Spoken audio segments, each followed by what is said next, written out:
We live? It looks like we are. I think we pretty much are. Oh my goodness, this is gonna be great. Hello, everybody. Hello to everybody that's on YouTube, Twitch, and Kick. Hello. Welcome to welcome to another stream. I see no chatters right now, but that's okay. We'll definitely get them later throughout. It'll take time to get the audience in here, but we are here anyways. But hello to everybody. I'm glad to see that they're glad I could be streaming at least for another day. Another day of streaming. And well, today is the day where we're gonna be watching a couple of Undertale things. Because next next Monday, which is in like 3 days. No, 4 days. 4 days, my bad.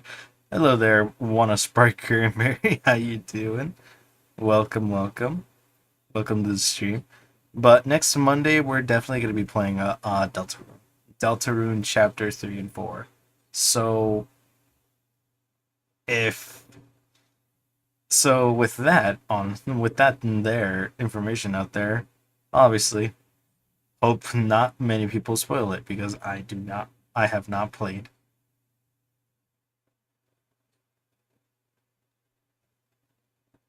I'm the alt of Oh, why is it banned? Wait, what? Did you get banned on Twitch or something? I didn't do anything when I. Wow. Interesting. I didn't do it. I'm gonna be honest with you. I didn't do it. I mean, when I got off the stream yesterday, I shut off my computer. Not able to talk on YouTube with my Randy. Oh, huh.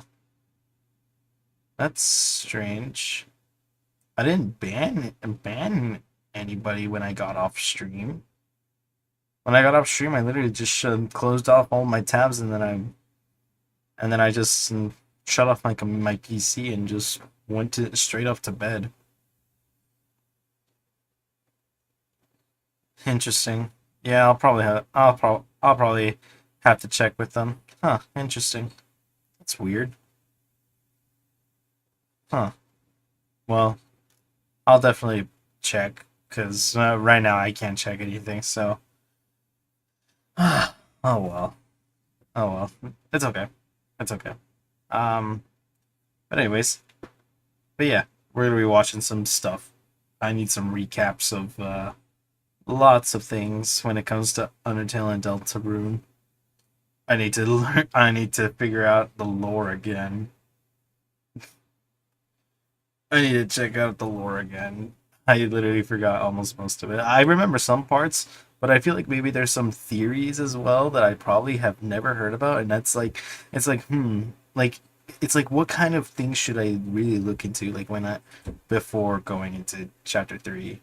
So that's kind of the reason why I'm also doing this stream, because hey, there could be theories as well that I probably have never known and would should probably know. I'm not really too sure of what there probably is, but eh, we can we can always figure that out. I'm pretty sure we can do that. But anyways, welcome, welcome, welcome to everybody. All right. Well, I'm gonna be. I actually saw this like video that I actually haven't seen in a while, and I almost don't remember anything about it. But I definitely want to see this. I mean, well, like alternative pacifist route.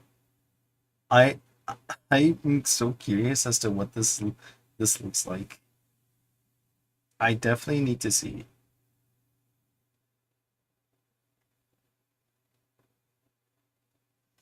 Ah man, I'm definitely not gonna. What's it called? Oh, sorry, just cracked my neck, but I'm probably not gonna be here for too long. Probably just a little bit, and and see what I probably what are the things that I need to recap on, because I know there's a couple things that I need to recap. So, um, without further ado, guys, I guess I'll be talking to you using my alt for right now. I mean, yeah, I guess.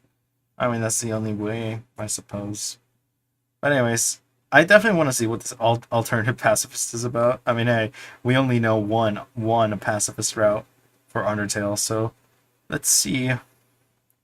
Let's see what Terminal Montage has to offer. I actually do watch Terminal Montage, but I never knew that there was that he made a video about it. It's been a while.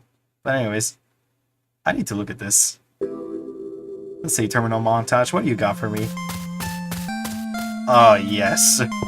Okay, so you got child running into mountain. Just falls. And a lot of broken bones along the way. And he's still falling. Still falling. I remember all of this, chat. Still pretty much. Oh. Oh, he's just dead. Undertale. Nothing happened. Oh, you poor baby. Oh my god, goat mom. There you go. He literally I'll has. make you my world-famous snail pie. You'll be feeling better in no time. Frisk literally has 0 HP. Oh, he just. Okay, Frisk just falls down. Okay. Oh wow, great. And we got an ad after like what, 50 seconds. 1 minute. Amazing. I like that. I like having ads within a minute. Human. Don't you know how to greet a new pal? Oh yes, I remember this. I remember this. Oh my god, Chad. Snowing out there, huh? Sans Undertale, Chad, let's go. Yowza, Bazinga, how you doing? Did I do that? Lucy, you got some explaining to do. Don't mind me, I'll be having you in the background as popcorn. I mean, that's okay. God! Is that a human? Human, you shall not pass this area. Oh, dang. The great papyrus will stop you. I will Dude. then capture you. You will be delivered to the capital. Behold, the gauntlet of deadly terror! How? Bro, how is... Okay, why is Fox McCloud... Oh. Okay, he just... I like the voices that Terminal Montage actually put for this. Okay, it actually sounds pretty good. Dang, he's just lying there. First is just lying there. Undyne, how do you miss that? How do you miss? He just kills Monster Kid. I remember Pacifist being like this, chat. The Pacifist route was 100% like this. This is how Pacifist route was supposed to be like.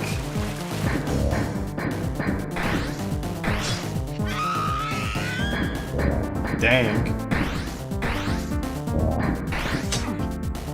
Oof.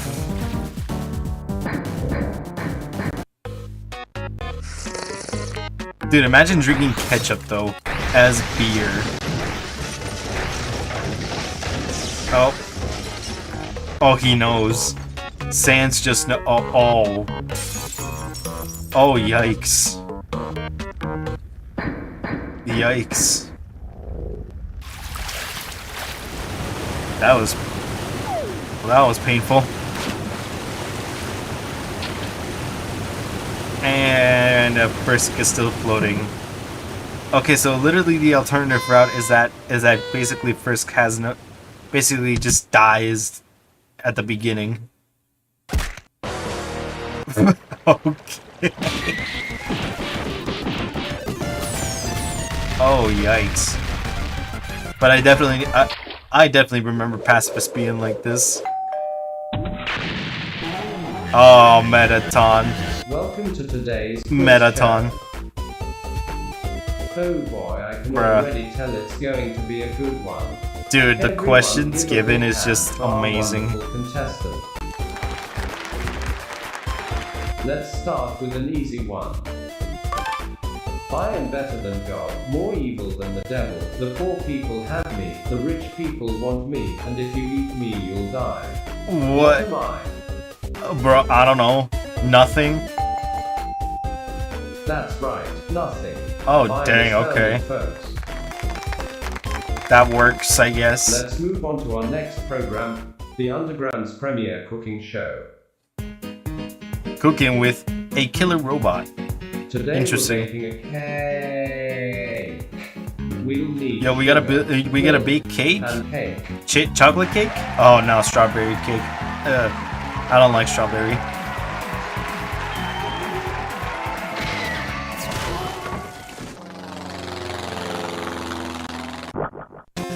Oh my god. You think you're too good for my pastries? I totally remember this. Oh, and when you just fall, you go through the lava area.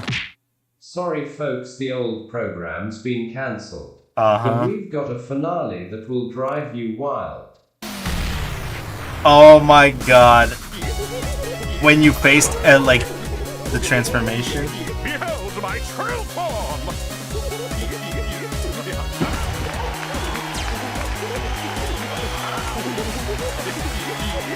Can you keep up?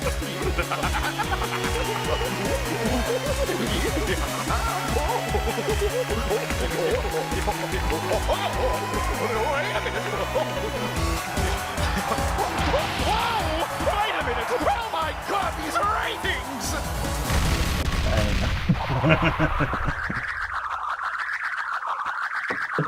Are you tired of clogging your pores and looking like a total May we get an ad. Another one after like a couple minutes.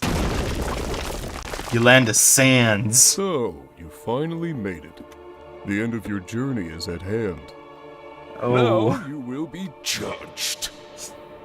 Oh. Let's see here. Well, you don't have any EXP or love. but Yep, also you don't got have that. any determination.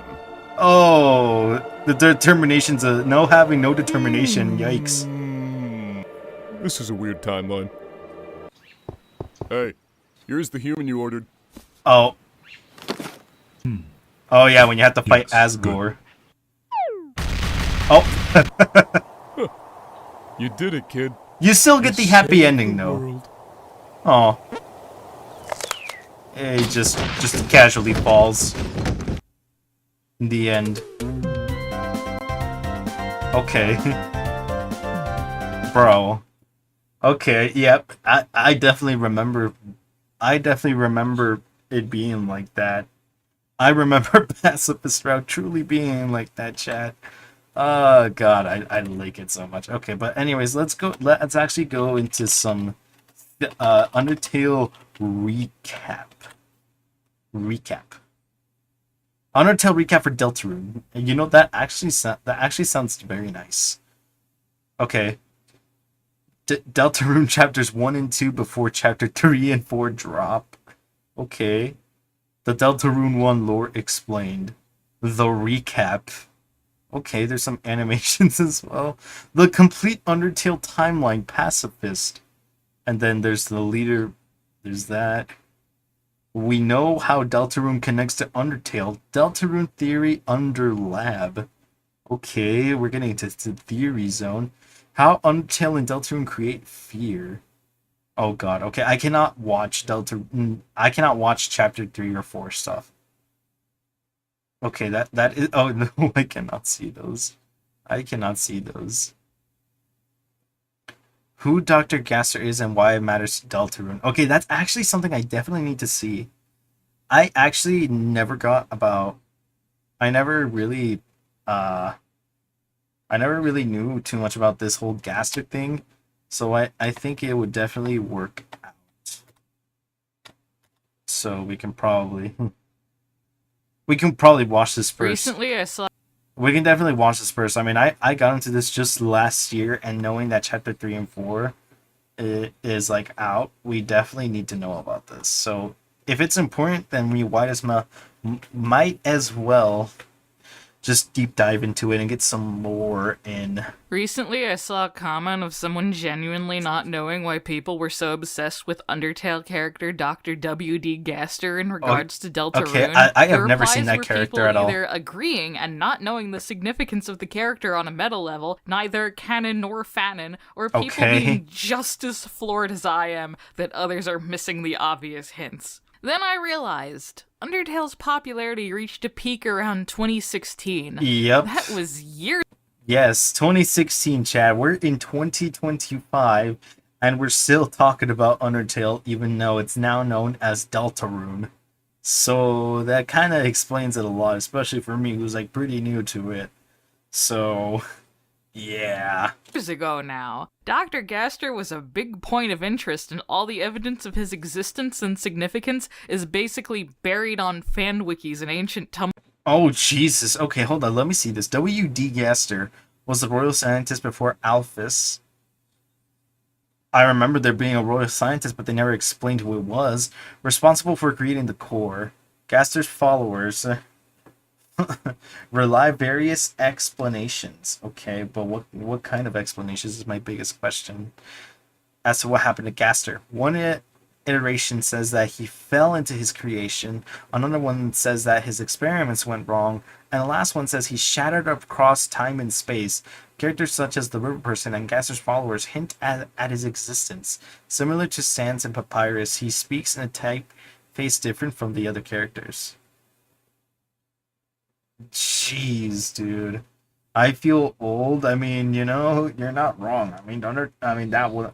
I'm gonna be honest with you. When I first heard about Undertale, I was only in like middle school. I think that was at least like 6th or 7th grade, if I believe. I don't exactly remember, but God, I remember just like not like really giving a fuck, and I just said like, you know, like I don't know anything about this Undertale, I don't care, and then I just never played it, and I just always ignored it. I don't know why I was like that back in the day, but yeah, it's whatever. Tumblr post, which may or may not even exist anymore. If you played Okay. Undertale in isolation right now, it's likely Yep. you will just never find out about any of this. Well, You'll either need to geez. be able to decompile the game, or Okay. you just need the internet where other people can do that more easily and find out all about it there. In contrast, Okay. I knew who Dr. Gaster was before I even played the game. How? That's how big of a deal he was seen in the early months of the fandom. I've only known about it only because of people who I've had talk about it before. So that's why just seeing that, I was just like, okay, I remember this, so I definitely should probably watch that just so that way I can get into the deep dive of that. So That yeah. has waned over time because there is no conclusion to Dr. Gaster. Yikes. He existed in the world of Undertale. Yep. Now he doesn't. Oh, Jr. Late birds get the bag. yikes. 3 p.m. from 5.99. And of course, Galaxy ads. Single Friday. We can't even be 100% sure what he even looks like. So Oh. here's a video explaining who the hell Dr. W.D. Gaster is and why he's painfully significant to Deltarune. Oh, I'm going boy. to try to list things as objectively as humanly possible, as much Gaster information and content has since been overrun by fanon, since Uh-huh. you kind of had to make things up if you wanted to make any fan content for him. What? I will try to make it clear when I am neither They had to speculating make or repeating made a up popular stuff? fan theory. Okay, so theory Here will we be in the go. corner There like is this, a hidden okay. character in Undertale named Dr. W.D. Gaster. He was Okay. Asgore's former royal scientist before Dr. Alphys. Yes. You can find out about him through hidden NPCs that can rarely be seen during regular gameplay and can be manipulated into Oh. appearing through simple edits of easily accessible files. Using Okay. an otherwise useless mechanic, the fun value. Fun Okay. value is a random number generated at the start of a playthrough, and depending on what number you get, many things will possibly occur. Here's a handy chart I found Oh. on the Undertale wiki. These gray monochrome Wait, NPCs whoa, appear whoa, to whoa. playthrough, and depending on what Hold number on. you get, many things will possibly occur. Here's a handy Oh my god, guys. So during when I did, I think it was when I was doing my first pacifist route. I got the wrong number song. I got that one actually. Interesting. Okay, so that's one of the okay. The wrong number song. Okay, so I did get that in my playthrough. I actually did get that in my playthrough. Interesting. chart I found on the Undertale wiki. Oh, These God. gray monochrome NPCs will tell you a story about how Dr. Gaster was a brilliant scientist who created the Corin Hotland, but then Okay. fell into his creation. Bruh. It can be inferred that the creation is the core, since it was mentioned shortly after the comment about him making it, but the Gaster followers' dialogue can be just vague enough to make me doubt literally anything they say. After he fell into Interesting. Yo, Starwalker, what's up? Welcome to stream, good sir. Welcome to the stream. We're watching. Well, I need to remember some Undertale and Deltarune stuff, and also probably look at some theories, and also things I've probably never seen. Oh, dang. Rip. Okay. Damn. Alright. But, oh well. Oh well. That's fine. to his creation, Gaster seemed to have vanished, implied to have been erased from existence entirely, probably even everyone's memory. He was said to be shattered across time and space. The very hidden log known as Okay. entry number 17 can be found by Whoa. easily editing the files to room 264. What the fuck is that? Yo, what? Huh. I mean, I can't talk to my admins right now if they're not. I have to talk to them, like, I probably after stream. But we'll see. I think some of them are busy, so they probably won't be on for a little bit, but what else? We'll see. We will see. Well, when I get time, I'll definitely talk about it with them. Anyways. This room is labeled room_Gaster in the files of Okay. the game. The entry is written entirely in all caps Wingdings font. It can What? therefore be easily assumed that the Okay, so I'm guessing most of these things are like PC stuff because I've only played it on like PS5, and I'm pretty sure this is all PC stuff. Well, I'm gonna get to learn some of the PC lore, that's for sure. Like probably lore that couldn't make it to PS5 players, or like basically every single console player out there. Okay. WD stands for Wingdings. Thus can be assumed that Dr. Wingdings Gaster might also be a Okay. skeleton, considering the theme of naming skeletons after fonts, and them Okay. speaking their text boxes in those Oh fonts. yeah, like It's ju- also like, entirely possible like that Sans Gaster comic is just or the Aster font with a G tacked on. He gets Okay. two. In entry number 17, once translated into actual words, reads what seems to be the middle of a conversation about an experiment. Entry Okay. number 17, dark, darker yet darker. The darkness Uh-huh. keeps growing, the shadows cutting deeper. Oh. Photon reading is negative. This next experiment seems very, very interesting. Oh What do you two think? It's my Gaster voice, I hope. I took control, damn. went solo, Bro, I need to and get built like my an own ad blocker online night or something. empire. Jeez. Remember the phrases very, very interesting and darker yet darker. They are important for our purposes. Uh-huh. Please also remember this very distinct sound that plays while entry 17 is being read. Okay, entry. Oh. Oh god. Okay. There are also apparently battle stats for Gaster hidden in the files Battle of the game. stats? Every stat, defense, attack, and Yo, what? Bro, all of the numbers are literally all sixes.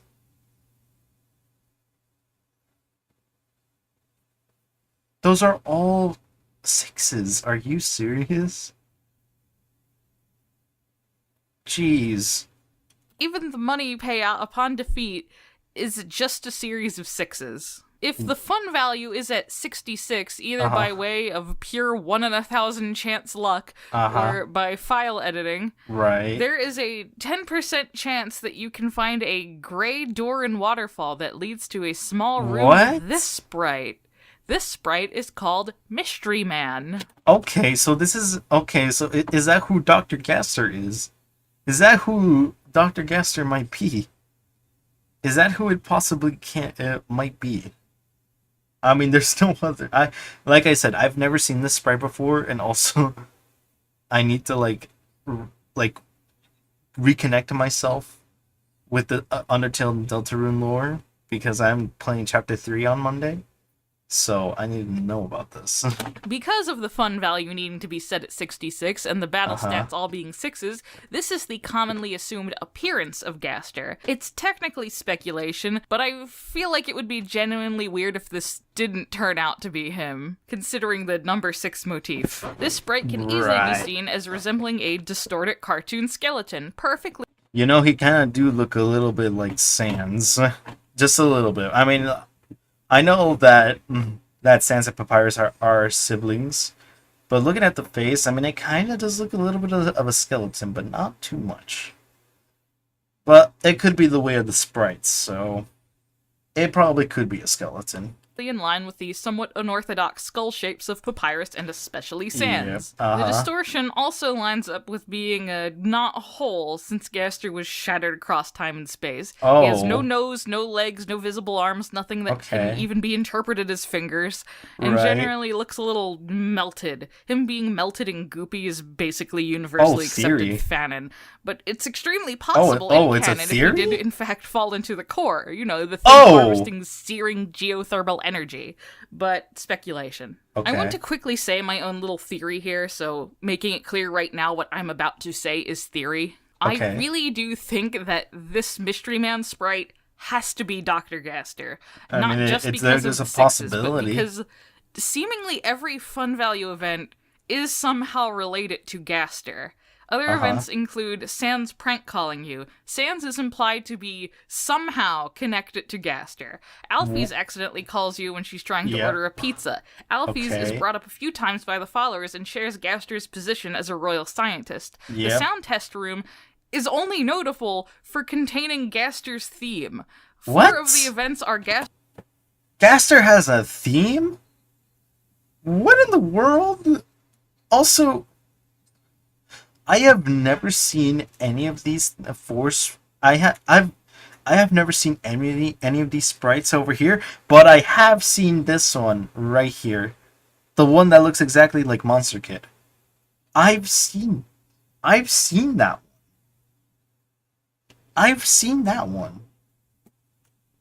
So you're telling me that this is a Gaster follower?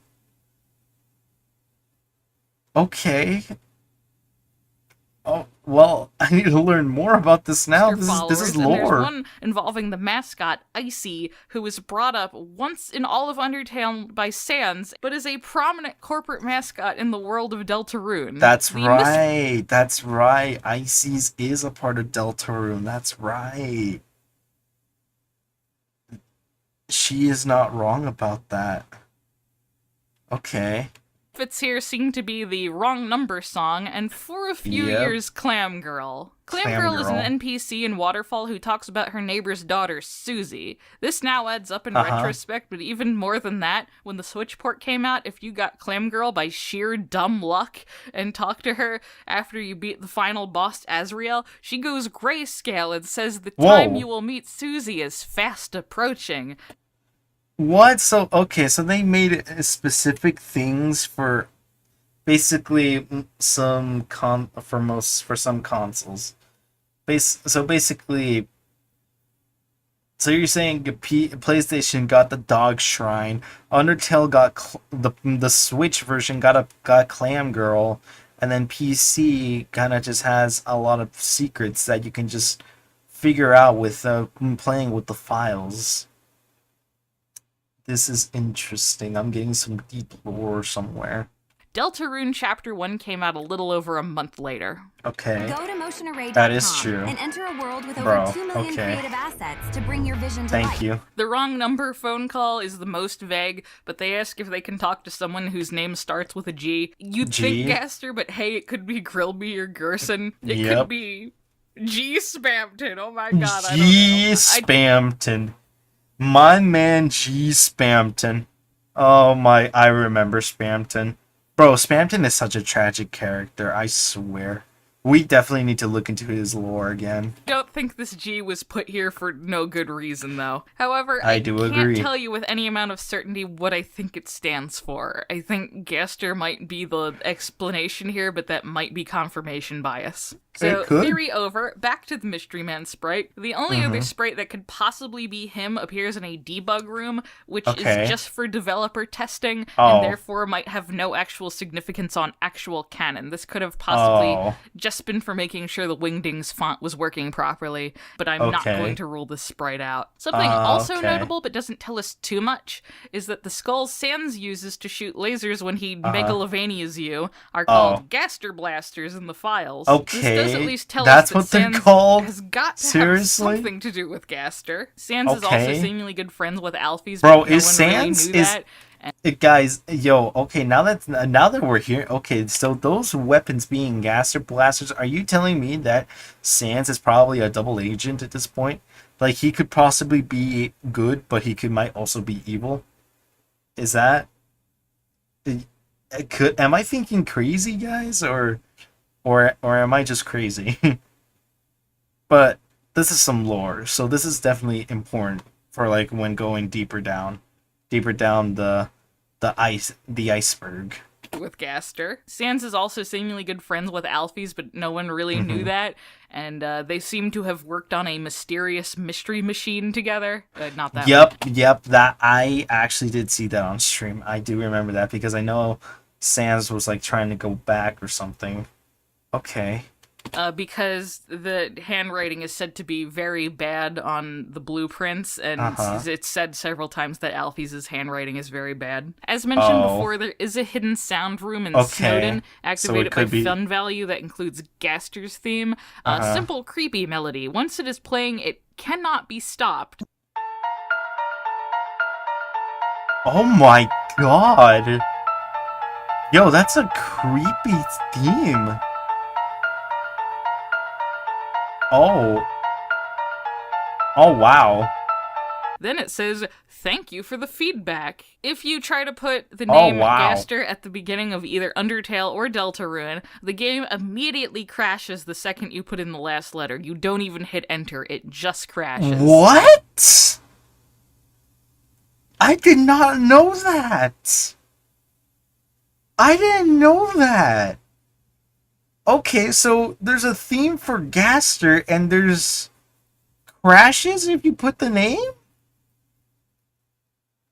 Interesting. Bro, what is Toby Fox hiding? Now, what does any of that Undertale bullshit have to do with Deltarune? Everything. This has everything to do with Deltarune. I know how figured it would Undertale be characters something. feature prominently in Deltarune? I'm halfway convinced Gaster is actually a Deltarune character that somehow weaseled his way into Undertale. In a tweet regarding Chapter 2, Toby Fox has said he's glad Deltarune is being seen as its own thing, rather than just purely in its relation to Undertale. Which it should be. It is its own game. Most of the main characters are unique to Deltarune, and it has its own separate story and world. But even if Deltarune is its own thing, its own universe where no plot points from Undertale ever carry over, Deltarune can't be divorced from Undertale. Undertale because is it's saying context because it's for made by things the that same happen in creator. Deltarune. It's Whenever made by you the same download creator. it I mean, anywhere, it always is sure just to no say way. it's a game for people who have finished Undertale. Many characters from Undertale reappear here, some even being entirely unchanged. Hi, Sans. Many just have a change of costume Sans. or career and are otherwise the same person. There are many jokes that fall completely flat if you're not familiar with Undertale. Who's Alphys? A joke that hammers in that this is an alternate universe.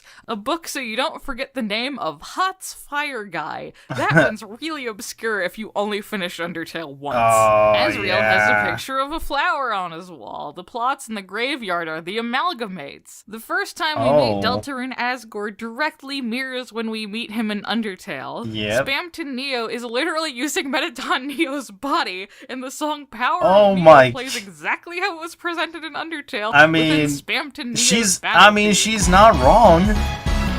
She's not wrong about that. I mean, listen.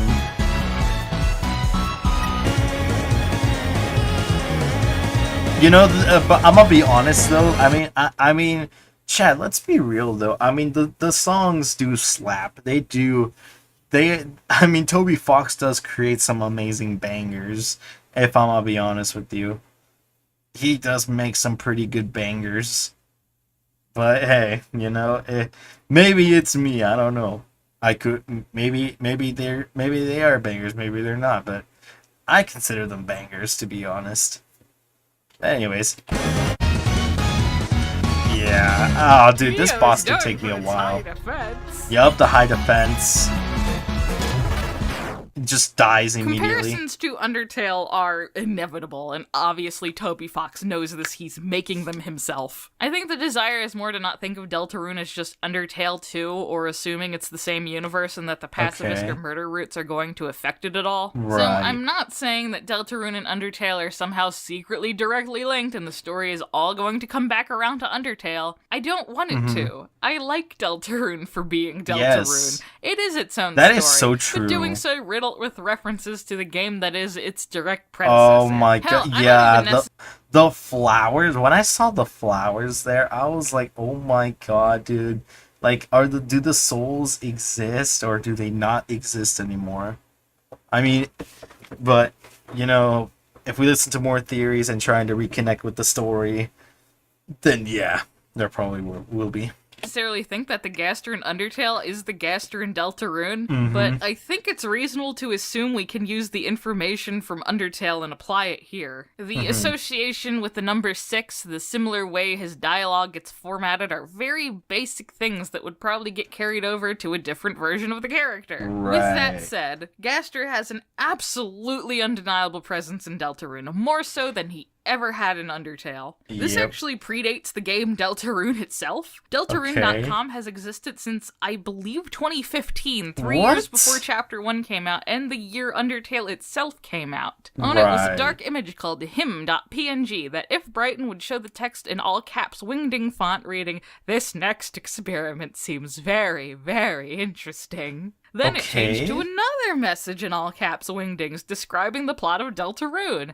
3 heroes appear to banish the angels' heaven. It's Dr. Gaster. I don't know why I'd need to go on because of how obviously Gaster is god of the Deltaverse, but I will. Also note that both those images are called him.png. There's a file related to Gaster in Undertale called him, and the song that plays in the intro of Chapter 1 is called Another Hymn.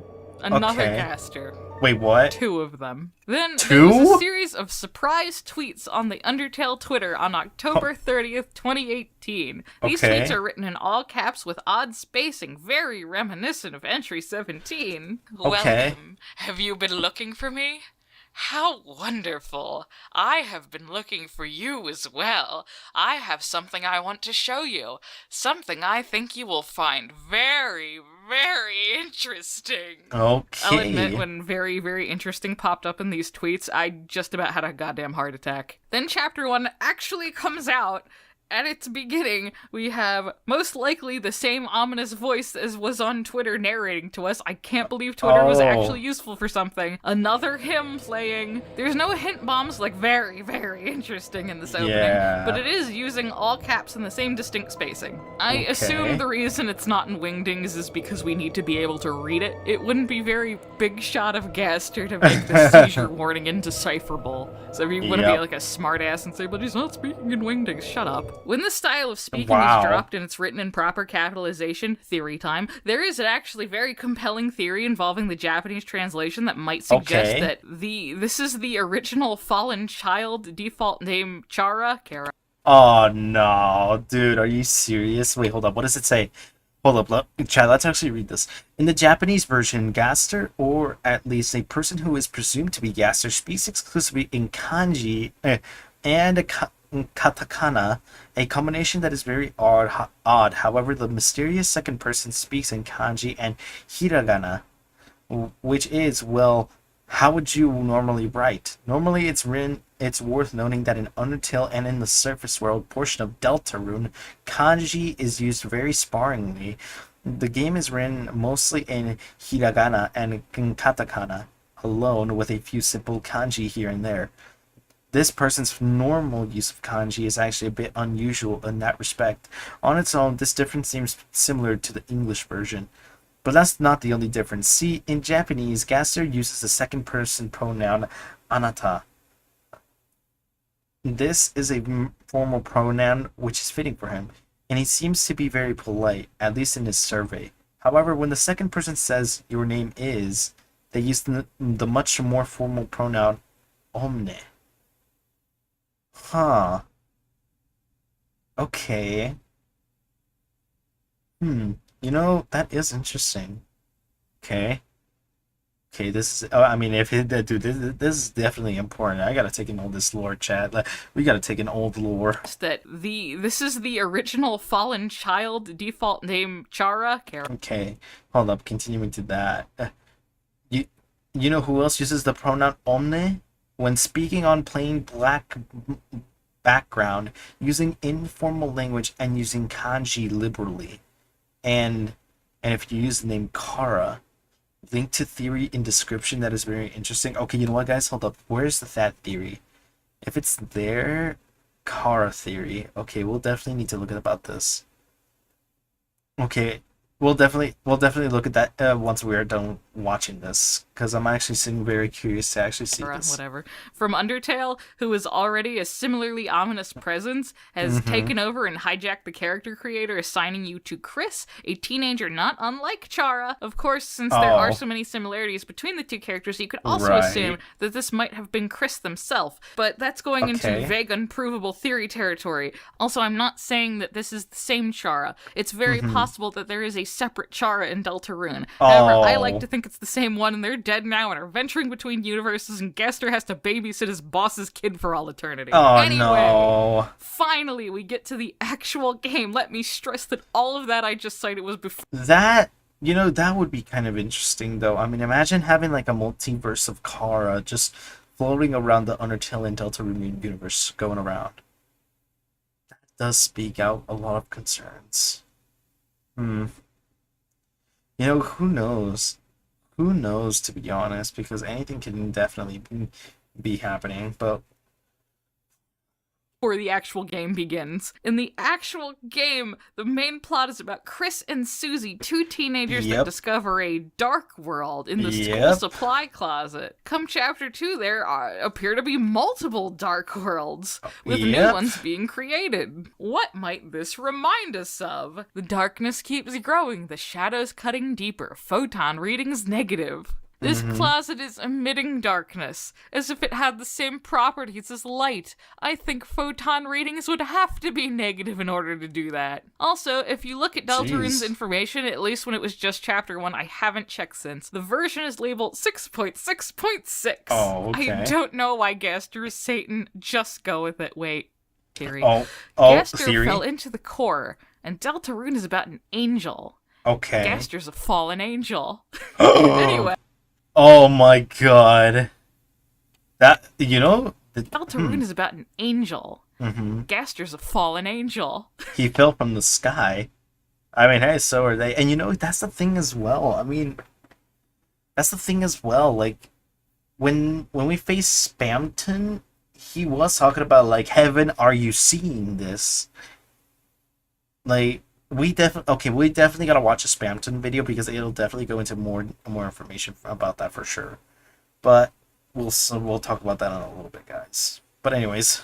Anyway, when you defeat these so hard it literally took me 3 years to beat him bonus boss Jevil, he either spouts off something about the night, yet another vague ominous entity, or if you fight him, he foreshadows chapter 2's queen. Jevil is off. He's too giggly for comfort, doesn't always use the correct words or grammar, is absolutely obsessed with chaos, and seems to be aware that he's in a game. Also, I love him and he'll never know that. Once you beat him, you can go to plush toy cat shopkeeper Sham, who has officially ruined how I read the word seem, then we'll explain Jevil's deal. He met someone strange, someone who no one really knows who it was. After that, Jevil went fucking coconuts and started babbling about how everything was just a game. Nothing here is damning evidence until Sham says that because of this, their view of this world has grown darker yet darker. What an oddly specific way of phrasing that. Is Sean secretly Gaster, or is he a puppet of Gaster? Yo, that's actually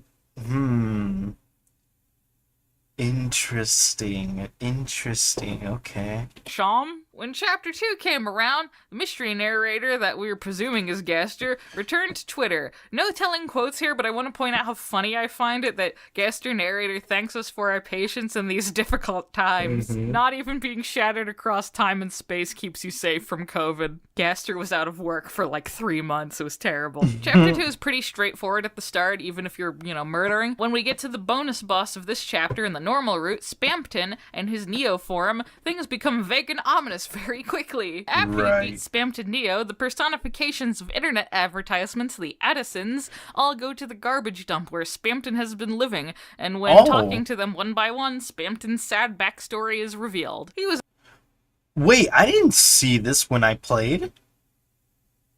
Oh god, I'm about to learn about some lore that I missed then. Okay, what did I miss? an Addison like Just a them. little He still unlucky. is, really. He has the same permanent smile, the same tasteful V-neck sweater, and the same nose. It took me far too long to notice their similarities, and I need to validate that by explaining it to you like it's new information. He was very unlucky and never got attention until he suddenly started spending all of his time on the phone with someone. No one knows who it was, but suddenly Spampton was awfully popular to the point where all the other Addisons stopped hanging out with him because they felt unneeded. I'd like to point out that this game made me feel bad for ads. Jesus Christ. Eventually, whoever was calling suddenly disappeared. While not perfectly fitting the puzzle pieces, I will say Gaster seems to have a real talent for suddenly disappearing from existence. But more than that, is the final Addison says that he went to check on Spampton after Spampton got evicted from Queen's Mansion. They didn't find Spampton, but found his phone with a receiver off the hook. When the Addison tried to see who Spampton had been talking to, they said they heard nothing but garbage noise. What makes that relevant is that if you try to use Chris's cell phone in the dark world, it plays the exact sound that plays an entry. Oh my god, Spamton Lord that I don't even know about. Hello, Dante95, though. Welcome to the stream. Hello. How's it going? We're just learning about... I'm just trying to recap and get my knowledge back about Undertale and Deltarune, because we're playing Chapter 3 on Monday, and I need to be ready, and I need to, like, kind of recap myself and see, like, what's important, what's probably not important, and also like just basically kind of like rekindle again. And I just learned about some new Spampton lore that I didn't even know about, so that is actually insane. I actually didn't know that that was a thing. Okay, yeah, no, yeah, I know, but trust me, believe me, Undertale and Deltarune it's a pretty good game. I actually like the game.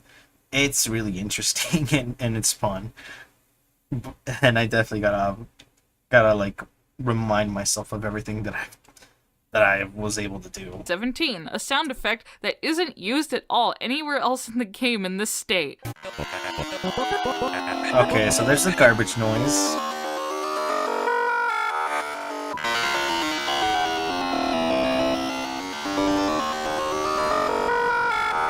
And describes the sound as nothing but garbage noise. Dude, no way.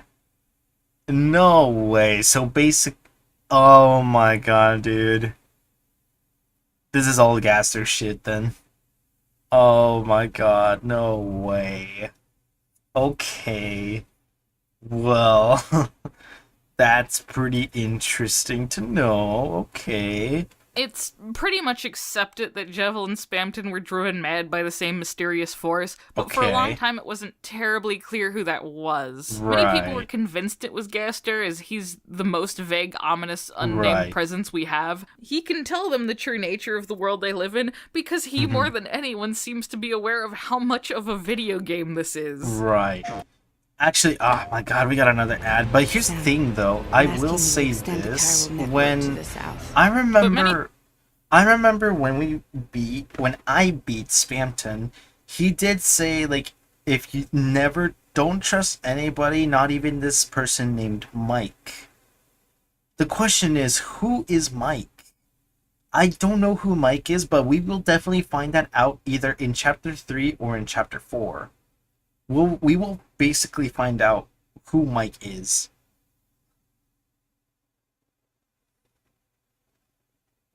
almost sounds like Donna is here, though she isn't. Oh yeah, Donna's online. I don't know where she is though. I think she's. I think she's probably busy. I don't know what she might be doing, but hey, if she's busy, she's busy. So, hey, who knows? Who knows? Honestly, I mean, she is doing art fight as well, so that maybe she could be occupied with art fight as well. But yeah, um, yeah. No, this is definitely an interesting topic when it comes about to lore for Undertale and Deltarune. All right, yeah, I know, but hey, you'll be learning some lore with me for sure. You'll be learning a lot about the Undertale and Deltarune lore. This game is so good. It's so freaking good. I almost. It's been like a year since I played it. It's been like since July, I believe, of last year. But then when I beat both games, I mean, what else was I supposed to do? I just had to wait patiently for Chapter 3 and 4. And now they're out, so I can finally play them. So we just gotta thought recap. it was the knight, also mysterious and vague. No one knew what the knight's deal was, so it seemed reasonable to assume. Some people even thought they were the same person, that Gaster is the knight. However, the end of Chapter 2 gave us a very compelling candidate for the knight, so Knight Gaster may be less likely now. Oh, but with yeah, this that's garbage right. noise point, that The ending. cannot be a coincidence. Toby No. Fox is the writer. He's really good with sound. He approves everything that goes into the game. He knew what this was going to be implying. So that is the undeniable, surreal breadcrumb trail of W.D. Gaster. I want to go... Interesting. I saw a comic of Undertale and Hollow Knight. Interesting. That that I mean, I know a lot of people do like make a lot of like fan in comics. So that I mean, hey, I mean, I know those two games kind of do dwindle together. And I do not gonna lie, Dante, I do want to play Hollow Knight. I really do want to play Hollow Knight. I bought the game, but I just never played it. But I do want to play it. I'm actually so interested in playing, especially since Silk Song's about to come out too. I mean, dude, Silk Song. When did they announce Silk Song? I don't remember when they announced it, and I know they said that apparently it's gonna have like a release date real soon, if I heard correctly. And I'm just like, dude, like this is actually kind of sick. So that's why I kind of want to play these games. I do want to play Hollow Knight at some point. At some point, of course. Sans and the skeleton guy with the knight himself. Okay, interesting. I've never really read a bunch of fan comics or anything. So Hollow Knight is actually a hard game. I died almost a lot. Really? Huh. Well, I never played it, so I would definitely give it a try for sure. I would definitely give it a try just to see what Hollow Knight's about. I mean, I like playing some games that are like challenging or just that pique my interest. So who knows? I could probably play Hollow Knight someday. But I definitely do need to get through Chapter 3 and 4 from Deltarune first. Over some things that could be damning evidence, but might also just be a coincidence. One thing is Gaster's theme. Yeah, Undertale and the Deltarune are known to theme, okay. reuse tunes, usually for very relevant reasons, like when characters have connections. Yep, there's the heartache. Oh yeah, I can hear it. The world revolving. Oh, I can kind of hear it in Big Shot now. Okay, yeah. Silk Song first trailer was announced in 2020 or 2019 before Gears 5 trailer was released. Ah, okay. Yeah, because I don't remember when the Silk Song was announced. I just remembered that it was just announced like at some point, and then I was like, oh, okay, well, that's a game in the works. Or maybe it's just the main theme of the game and sneaks its way into half the tracks. I mean, it Don't could. forget, I'm with you in Oh, the Don't Forget song. Oh my god. Oh my god. I lost faith with Silk Song will be released. I mean, there was a trailer that got released like not too long ago Dante 95. There was a trailer released, I think it was like a couple months ago. I think it was was it the Game Awards? No, I don't think it was the Game Awards. I think it was one of the like the Game Fests. And it didn't release a date. Seriously? I don't remember. Actually, hold on. Let's look up Silk Song. Silk Song. Hollow Knight Silk Song. Because I remember there was a trailer. Initial release. Oh, yeah, there it is. Initial release. Oh, wait. Before the 25th of December of this year. There you go. There you go, Dante 95. It's releasing. It's releasing this year. It's gonna release this year.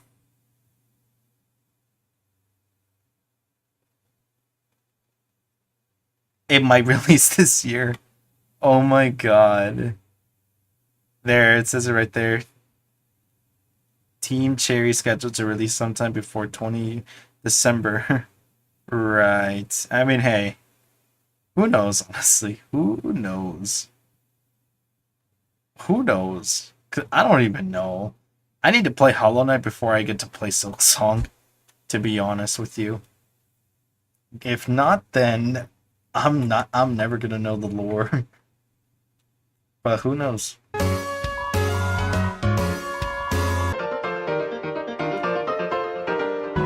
Who knows? Okay. The first symbol is heart. Wait, hold up. Wait, what happened? I'm with you in the dark.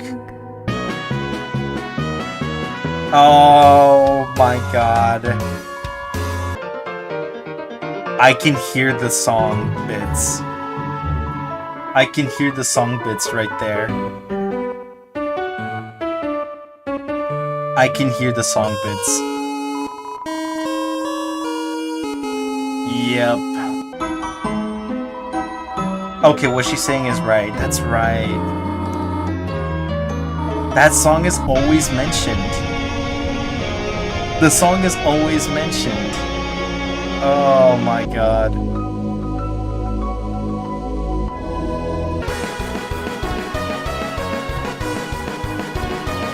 Wow, okay.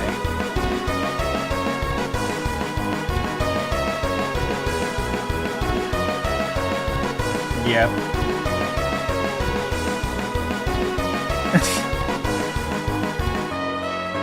Gaster's theme might show up a few other times in Undertale, and seems Yep. like it shows up a lot more in Deltarune. I can't It be could. entirely sure though, because Gaster's theme is very simple. It's 4 creepy sounding notes strung together, and then again in a different pitch.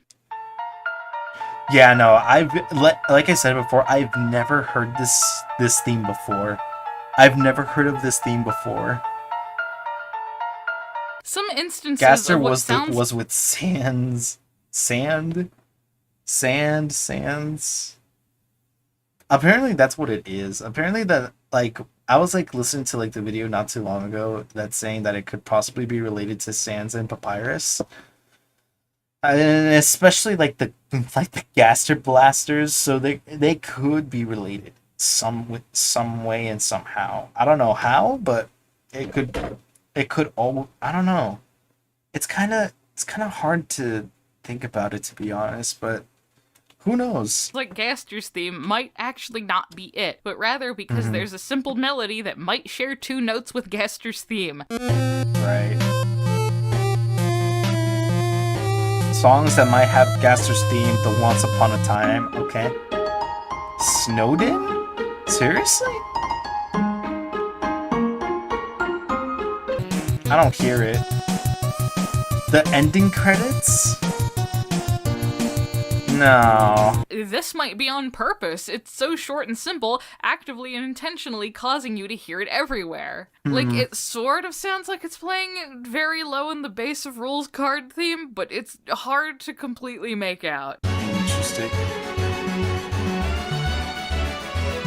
Yeah, There's no, also the an rules instance card where it might barely be playing in the sounds song like... Circus and the World Revolving, two songs associated with Jevil. Because of the extremely possible connection Jevil might have to Gester, I am not ruling this out at all, but it's not an immediately obvious example. Interesting. I won't spoil anything about Hollow Knight, but I will say this. It's sad and with no hope. Nah, I don't wanna... Nah, that's a lie. That's a lie. Oh, man. I don't... That's a lie, but... I'll have to play for myself, though. I will get there at some point. Okay, so there's this circus, like when you find Jevil. You can see how this could get tricky. Gaster's theme Yeah. does, however, play very clearly in the background melody for Card Castle. I will not let that go. That is what's playing. Okay, let me see. Let me hear it. Okay. I'm hearing it a little bit better, and yeah, that kind of does sound like with a guy it. who sounds like he's Gaster That speaking kinda to us. does sound it's just like- missing like a the note in the theme. middle.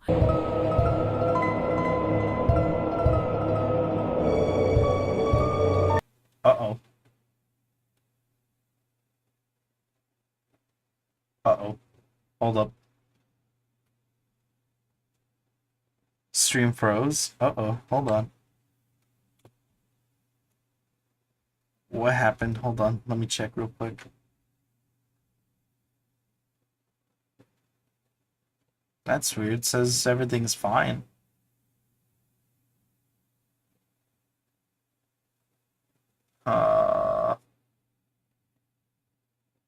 Uh-oh.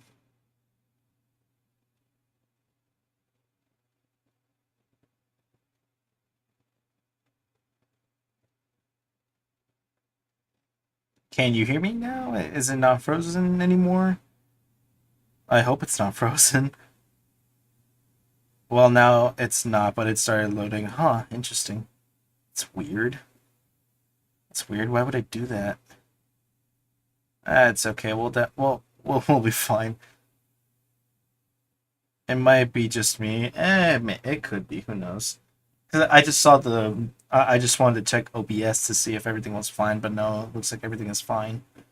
But, yeah, let's see with this. I literally forgot. Okay, but I can definitely hear the Gaster theme when being inside this house. It has to be playing at that song in the very beginning where the guy who sounds like he's Gaster is speaking to us. It's just missing a note in the middle. I'm missing a note. I'll come back, okay. Okay, the another me...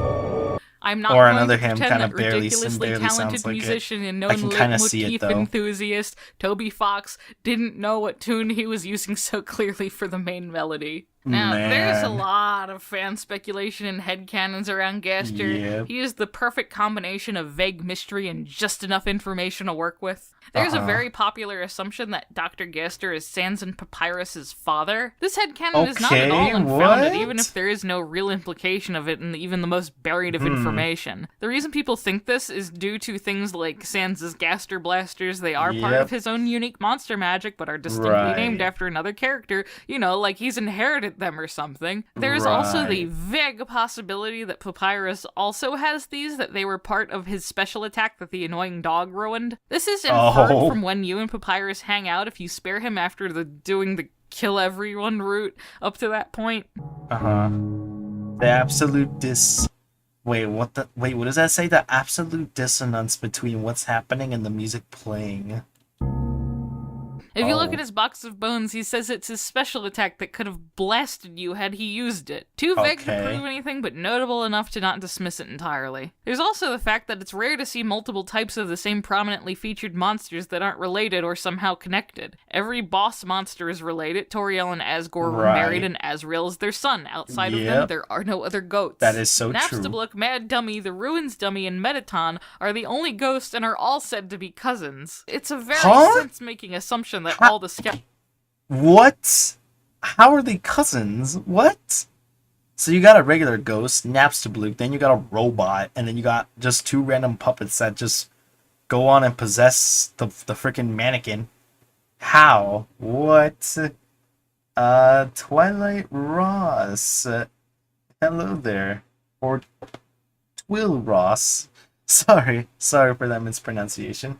Hello, welcome to stream. Welcome to the stream. Welcome to the stream. Sorry, I just saw the message a little bit late, but I see ya. Welcome. Welcome to the stream. Oh man, yeah, we're just watching some stuff.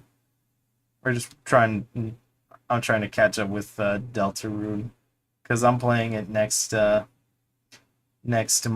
Monday, so I gotta be familiar with it again because lore and all that. Gotta get with the program again. No worries, hopping in and out of different channels. Ah, gotcha. Yeah. Yeah, fair enough. I mean, hey, I'm just a random little streamer, Uh, yeah, I mean, yeah, I only starting to stream again on like this Monday, and this so it was my debut on Monday. I reacted to on Tuesday and Wednesday. I reacted to some random videos on the internet, and today I'm kind of just like recapping with Undertale and Deltarune because I'm gonna play chapter 3 on next Monday because I haven't played Deltarune or Undertale in like a year, so I definitely want to recap and also learn some new stuff that I have never seen before or heard about. Same. I average about 30 views with only 2 to 3 chatters over a 3-hour stream. Yikes. That I feel that because when it comes to streaming, I know like it's not gonna be like a day and night thing. Like it's gonna take a little bit of time to build up the audience, and and I know how it feels like talking to like like basically a chat that's like kind of empty. So I know, and especially like me, who because this is my VTuber model. I literally just got it like not too long ago, and I wanted to start using it, just for VTubing and all that. So yeah, yep. And audiences usually avoid low effort content. Oh, I know. That's the thing as well, and like I get it when it comes to that, but like to be honest, I mean like not every content creator can afford like top tier instant like a high effort content. Like it's impossible.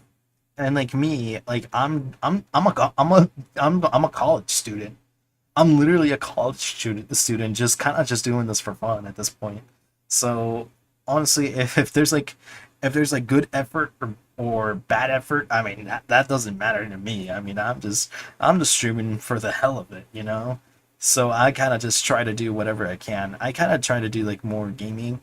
I this week I kind of just wanted to see like maybe if this could probably build an audience, but um it's I can see it's slightly working, but also not. But it's nothing I can do. And I am working on the outfit for my avatar using a default Vroid Studio outfit on Trinity. Name of my avatar. Oh, nice.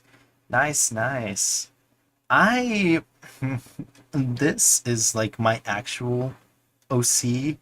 Like this is my actual OC, my actual avatar. His name is Yugi, by the way. My name is Yugi, by the way. Hello. And yeah, no, this is the avatar that I definitely want to use like for when I stream or or do anything. So I'll be using this avatar a lot. So yeah, I mean I get it. Not a lot of people can afford high-end content, or probably don't. I know, not me. I hardly have skills for like doing like amazing content. I'm not the best content creator out there. I'm gonna be real. Like I'm at least like semi like good. Well, barely good.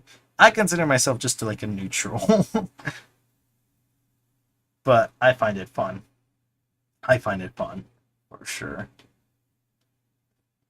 I am making a military dress uniform for Trinity using my actual Class A uniform as a guide as to what I want it to look like. Oh, I see, I see. That's nice, at least. I mean, hey, as long as it represents you, definitely go for it. Go for it for sure. For this avatar that I have on right now, I've actually been updating it for such a long time. Like I've been having this avatar for so long, but well, my character, I've always kept changing his design for so many years, probably because I couldn't let go of it. But I really do like it this time around because so many years ago it was just pretty cringe. And like now I feel like it's evolved into something so good and I'm like, yeah, no, I think this is gonna be my forever character. So yeah. And I got a lot of inspiration for this character, so from so many different things. Yeah. But yeah, that's actually kind of cool by how you're guiding yourself with your avatar and everything. I think that's nice for sure.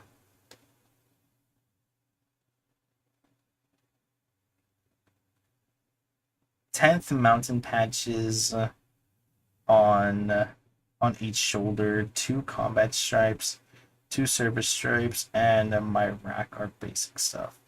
Gotcha. I see. I see. I see. That's nice though. I mean, hey, everybody's gonna have every single one will have their own, uh, models and everything. So hey, pretty good for you. I like that.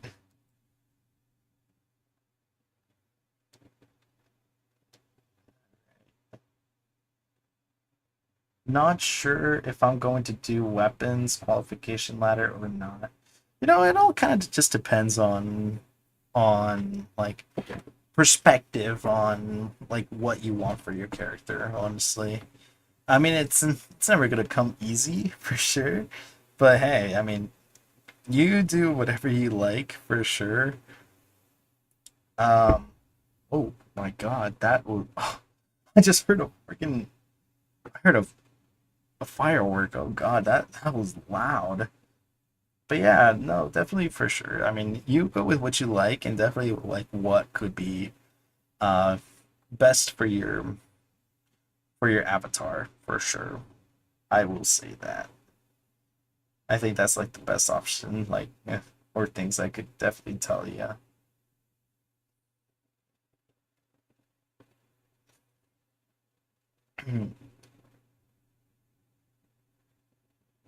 Yeah. No, but hey, glad I can have somebody like pop in randomly. And I'm not even streaming on just Kick. I also stream on Twitch and YouTube, but there's hardly anybody. So, um, yeah.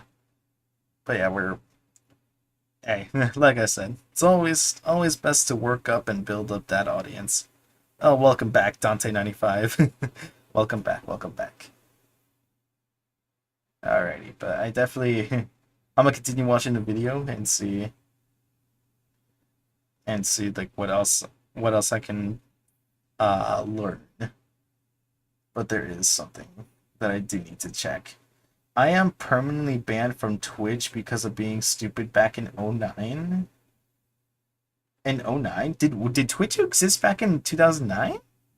Or was it in 2019? Let's hope it doesn't stop and load for me. Oh, for sure.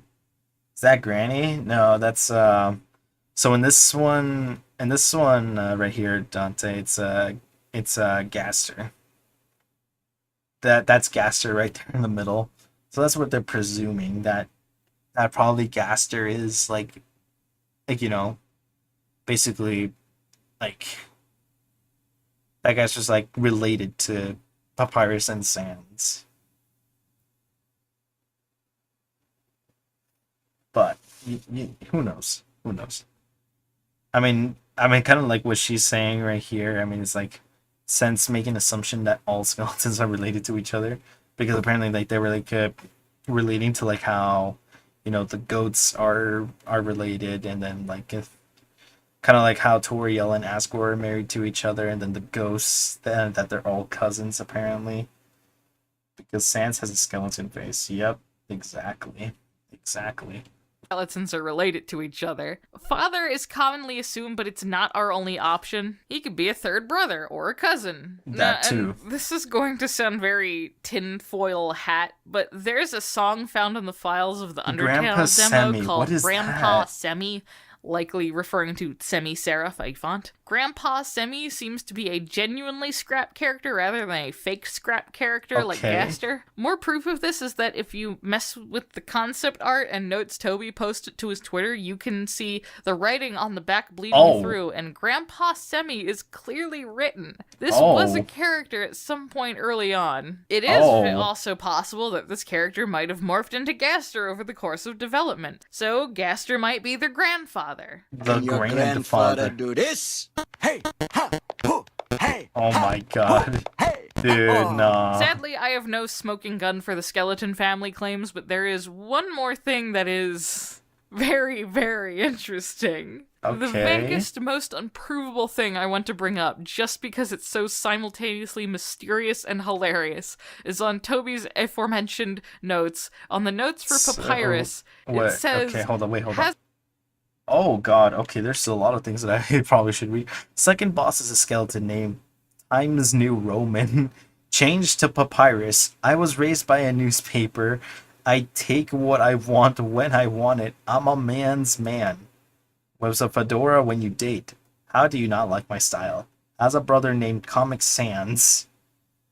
And that's where Sans the skeleton comes into play, chat. There we go. Now we know the origins. Aforementioned notes. Oh, on the notes boy. for Papyrus, it says, has a brother named Comic Sans and a blank named blank. Okay. I had the thought that maybe this was blacked out because it's early info that didn't go anywhere and he doesn't want to confuse anyone with thrown out concept art. But then why didn't he black out the whole thing? Why leave the end A and named very clearly in there? Toby knew exactly what he was doing when he posted this.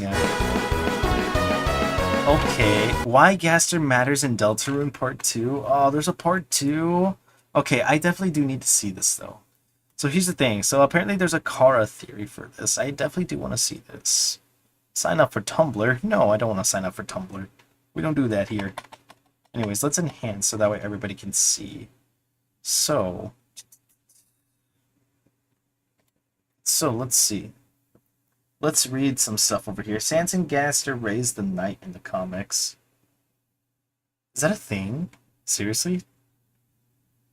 Is that seriously a thing? Huh. So here's what it says. In the beginning of Deltarune, as you know, your wonderful creation is discarded by someone. What if I told you that I could use the power of language to prove who that is? Thank you for your time. Your answers, your wonderful creation, will now be discarded. No one can choose who they are in this world. Your name is... That's a bit of a change in voice, isn't it? One who speaks in all caps, and then the second speaks in proper capitalization. That seems very intentional, doesn't it? Well, what if I told you that the change in voice is even more distinct in Japanese? So this is like the Japanese version, basically. So that's, I don't know what that says, but we'll definitely figure it out. So let's see. In the Japanese version, Gaster, or at least a person who is presumed to be Gaster, expressing kanji. Okay, so we've talked about this already. In addition, Gaster speaks very formally and politely in general, ending a lot of sentences with desu and ending with all his requests as kudasai, please. However, the second spoken speaks using formal language, for example, opting to use the informal denkiai rather than the formal dekimasen. Compared directly to Gaster, who does use the formal dekimasu, Who knows? You know who else? The pronoun omni when speaking on a plain black background using formal language using kanji liberally. I'm not from Tokyo. I know nobody. I know that hardly anybody probably knows how to speak it in Japanese, but I can't speak it, unfortunately. So there's a lot of things there to do. That's not the only difference.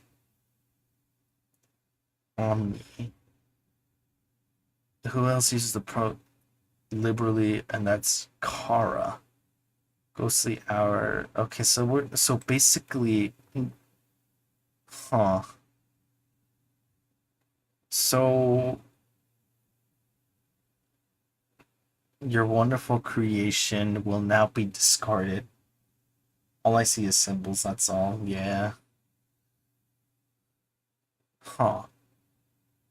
So basically what they're saying is that apparently Kara is like the one who kind of just is like, yeah, your thing is discarded, like it's not gonna exist. Huh. This is interesting. Interesting. So there's apparently more information. So this is apparently that thinks that she forgot. Okay, well we can definitely see. We'll definitely see what this is Hello, about. Deltarune fans, especially the ones that subscribe to me and then were immediately disappointed. 2 years ago, I posted a video called Who Dr. Gaster Is and Why That Matters to Deltarune, and it performed shockingly well. In retrospect, it isn't that surprising because it was 2 months after Chapter 2 came out, and Gaster is an interesting subject, and I definitely hit at the exact right point. It was just surprising that me, with my 30,000 subs at the time, managed to get a good hit like that. It was quite nice. I enjoyed my 1 month of livable wage. But I didn't really make any other Undertale or Deltarune videos because I didn't want to be one of those YouTubers that has one hit and then is like, hey everyone, I'd like to announce that this channel is purely Deltarune focused now. I really only wanted to do another Deltarune video if I thought of a good one, and I didn't. I thought of doing a follow-up to Gaster a while ago, but didn't want to seem like I was shamelessly riding my singular wave of success, but lots of other YouTubers do much more shameless stuff, and I don't know what I'm going to get more Deltarune to speculate about, so I think I can get away with doing another Gaster video now. I love my disfigured skeleton man. I hope to- Welcome to Why Gaster Matters to Deltarune Part 2, I guess. Woo, 2 years later. Thing I forgot the first. The bunker! Oh, okay. The bunker! I cannot believe I forgot the flipping bunker! What is wrong with me? At the bottom of Hometown, there is an old bunker. If you stand by it, it produces a vague, ominous sound. Oh, yeah, that's right. That is a strange sound, though. If one speeds up this vague, ominous sound by 666%, the garbage noise from entry 17 plays. What? Are you serious? As such, fans think this is where Gaster is hiding. He just makes that noise wherever he goes. Oh no. Special attention is called to the bunker in Chapter 2 about how scary all the kids find it, daring each other to go in. More information needed for sure, but the bunker is definitely important, and I think it's completely reasonable to theorize that this is where the final chapter will take place. That, or it will remain an eternal and intentional mystery, like maybe it's a red herring or something. Thing I forgot the second, the text-to-speech voice that reads out Deltarune is the same one that was used to create Gaster's voice blips in entry 17. Are you kidding me right now? Seriously? When, how, and why? Bro, no way. Oh yeah, that I can hear. Don't know how much that matters, but it seems relevant to me. I can hear the other third. one. At the start of Chapter 1, when presumably Gaster tells you to make a vessel, in the files for the games, these are called Goner bodies. Goner is what some of the grayed out Gaster followers are called, Goner Kid and Goner Clam, respectively. I find this such a cool detail. It feels almost like confirmation that this voice is definitely Gaster. The Goners are directly connected to Gaster, and now here we are, putting together a little Goner human for our own mystery man. Oh yeah, and disappearing. It's fast approaching A and couple then tiny things that are disappear. so obvious, I can't believe I forgot to mention them. One of the river person's things that they say is, beware the man who speaks in hands. Wingdings is the font Gaster speaks in, and is composed very notably of a lot of hands, making this one of the only mentions of Gaster that you don't... What makes this game interesting? I mean, it's just kind of interesting within the lore, honestly. Because there's like connections between Undertale and Deltarune, but also here's the thing. Here's the thing. In Undertale, you can literally do so many different things. In Undertale, you can literally, like, you can kill people, but here's the thing. If you don't kill anybody, you'll basically get a super good ending that's very satisfying. But if you restart the game, and if you kill everybody, then obviously you get a different timeline. Basically, you become evil. And there's like kind of like similar like points about whether this character or this character comes from this universe, and in this universe this thing could happen, and yada yada yada. It's a little bit confusing, but maybe I'm gonna be real, Dante95. If you can watch my old streams when I did Undertale, because I did Pacifist Route and Genocide, you will probably see that. And then I also did Deltarune Chapter 1 and 2. You might see the little changes and what makes it interesting. Because like I said, I'm playing Chapter 3 next Monday. So maybe if you have a time, of course, you could probably watch those. They're pretty long old streams, but yeah, you might see a lot. Maybe it could pique your interest, and it could not, but yeah, I mean, I don't know, you know?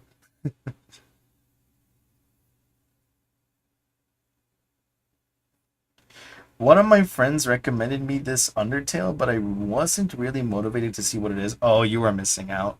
You're missing out, Dante. You're missing out. You should definitely go check it out. I'm gonna be honest, I think if you want to check it out, you should probably play it by yourself. But if you don't, you should probably watch my old streams. Because, yeah, I have a lot. There was a lot of that, for sure. So, if you want, of course, you can. So, I'm saying it was pretty good. So, I would recommend.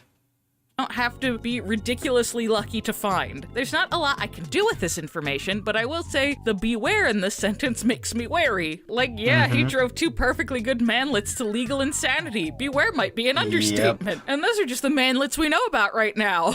So, not a lot to go on, but I should have mentioned it. And a cool thing I noticed while editing, okay. Did you ever hear of the old song Coming from the Sea? Old song Coming from the Sea. Little piece of a song you hear. It sounds like it's coming from under the water deep. You want to hear another secret? I think, maybe, I've heard that song before, Coming from the Sea. The whole thing. It's not a new song, but I can't remember. Oh my god, bro, it's connecting. Oh my god, it's connecting. Chat, the worlds are connecting. I've seen Sans, and in the comics they sound like cool characters and the main ones at that, but in the videos, Sans sounds like the devil. The main villain that is like EXE Sonic. I think, Dante, the comics that you might have been seeing are actually the not... Because here's the thing, Toby Fox never created comics for Undertale. A lot of people did create a lot of fan comics. So I think maybe you're talking about the fan... I think you're talking about the fanon comics. Because I know that there's like so many like alternative universes that so many people have connected or have created. So I know there's like comics and then like videos and this and that. Maybe you're looking at fanon comics because Toby Fox doesn't have any real comics By the way, Toby Fox is the creator of Undertale and Deltarune. And I know for a fact that there is no comics. It is a fan comic. I saw Sans and Gaster and the Knight from Hollow Knight. Oh, okay. That makes sense. Okay. I mean. Oh, okay. Gotcha. Ah, okay, fair enough. But we need to see this. Oh, God. Oh, God. Oh, God. Ugh. Anyways, I assume this will end in a comical anticlimax. So let's see what When you this name is. yourself Chris, Susie, or Noelle in the opening, the narrator, who is presumably Gaster, says, "You are about to meet someone very, very wonderful." Okay. It's no very, very interesting, but it's pretty Very, close. very Also, interesting. this only works for Chris, Susie, and Noelle. Okay. Not Toriel, not Temmie, not Birdly, not Sans, and certainly not Papyrus. What? They all get Okay. a, "How interesting." And Okay. Ralsei over here, he doesn't get anything. He What? just gets the typical response. How suspicious. Excellent. Eggman. Can't believe I Huh. neglected to bring him up. In both Eggman. chapters, there is a Oh, secret room that has a these. slim chance to appear between two other rooms. In chapter 1, it's between the Starwalker room and the room with the big revolving thingy and the hidden switch. You know the Okay. one. You enter in and out over and over. Okay. Yeah, I remember doing this. Imagine what this hell is And like. eventually you will find yourself in a minimalist room with strange music. Oh god, the music. The music. There is a singular tree. Go up to the tree and it will say he is behind the tree. You go behind it and a man will hand you an egg and then disappear. Well, there is not a man here. You can put the egg in Asgore's fridge. Worth noting that while Dark World items manifest it as household objects in the Light World, the egg is still an egg. I'm actually so curious as to what the egg might do in the future. Obviously when we get the final chapter of Deltarune, of course. Then in chapter 2, it's even more involved. You have to go to the dog room, then die by his paws, and then this graffiti will tell you that there is a room between rooms. I am unsure if you have to find the one knockable door that makes Chris break the second person narration. Go back and forth again and again and again. Yep. Did that too. That was such And you'll an amazing get to time. another secret room with the same chapter 1 tree. The man is happy to see you, and will give you a second egg. A second egg. You can put that egg in Sans's egg stack in his 7-Eleven. Eggman is Okay. notable in regard to Gaster because, well, he might be Gaster. He's It a might mysterious be. man who appears and It disappears might and be, shows up chat. in a very rare secret room. Remember, I think it I just didn't bring might him up be. initially because I simply did not have any real proof. He has a lot in common with Gaster, though, or at least who we're pretty sure is Gaster, but that's about it. I just saw Perhaps Sans. Mystery I mean, Man yeah, is not that was Gaster, Sans. but That was is Sans right there in the Eggman. corner. I don't know. Gaster follower guy. Oh. What the hell is up with him? Oh. While I showed the secret yep. room in Undertale in my video, I neglected to show how one actually gets there. See, if you keep reloading on a pacifist run at the Hall of Judgment from the point before Sans judges you, Sans will demonstrate how he remembers things, even if they weren't saved, through his little jokes. After several times of doing this, Sans will give you the key to his room, saying that it's Right. time you know the truth. I when you did go that into too. his room after an ominous long walk down a dark hallway, the lights turn on, and the truth is we got owned. However, in Sans' room you can find another key which unlocks the hidden back door to their house, which is where the mysterious machine that no one can fix is. In addition to the machine, there is also a badge and a picture with 3 smiling people that reads "Don't Forget" on it. Deltarune's main theme notably includes the words "Don't Forget" in it. That is true. I'm with you in the dark. Yep. Man, the connections just are just Leading right me to my there. question, is Gaster the one who doesn't want me to forget that he's with me in the dark? Song's not so sweet anymore suddenly. Unless Gaster loves me and wants to keep me safe, of course. in Nah, this I think that's a fanfiction I wrote. lie. The badge is still a mystery. Yeah, get your Sans' Nest jokes out of your system in the comments. Deltarune Let's still has many go. chapters left. There's lots more time to get a plot-relevant badge. If we do, I'm going to lose my goddamn mind so hard I'm going to have a major brain aneurysm and Toby Fox will be indirectly responsible responsible for my death. But yeah, that's the secret room. I was so focused on people not knowing about Gaster that I didn't consider what other secrets might have become obscure. And like, that's kind of neat. All these things are meant to be fun little secrets harkening back to the SNES days where players could just stumble onto things that not everybody knew about. But with the nature of the internet honestly, and people being that able was to kind of the compile more games fun, now, there are fun no more part of secrets. it. Everyone knows everything. But once the wave of popularity dies down and new fans play it without looking anything up, it goes back to being a little secret. Another tidbit of information that a lot of people... Wait, hold up. I'm starting to think the universe of Undertale, everyone is trapped and they're being hunted. Not really. I mean, not really. Honestly. I mean, they are underground, unfortunately. Like in the Undertale lore, but... No, they're not really being hunted. There's just something crazy, and maybe there's just some important details that we just probably haven't figured out as to what maybe this what makes the story connect. But I mean, here's the thing. I know they say that Deltarune is its own identity, and it's not a continuation of Undertale, but you know, I feel like maybe there's just a little connection, just like a small one. Maybe just a small one. I don't know. Just a small one. Gaster has been corrupted and turned into a monster and hunting the player. Like Undertale's a horror game.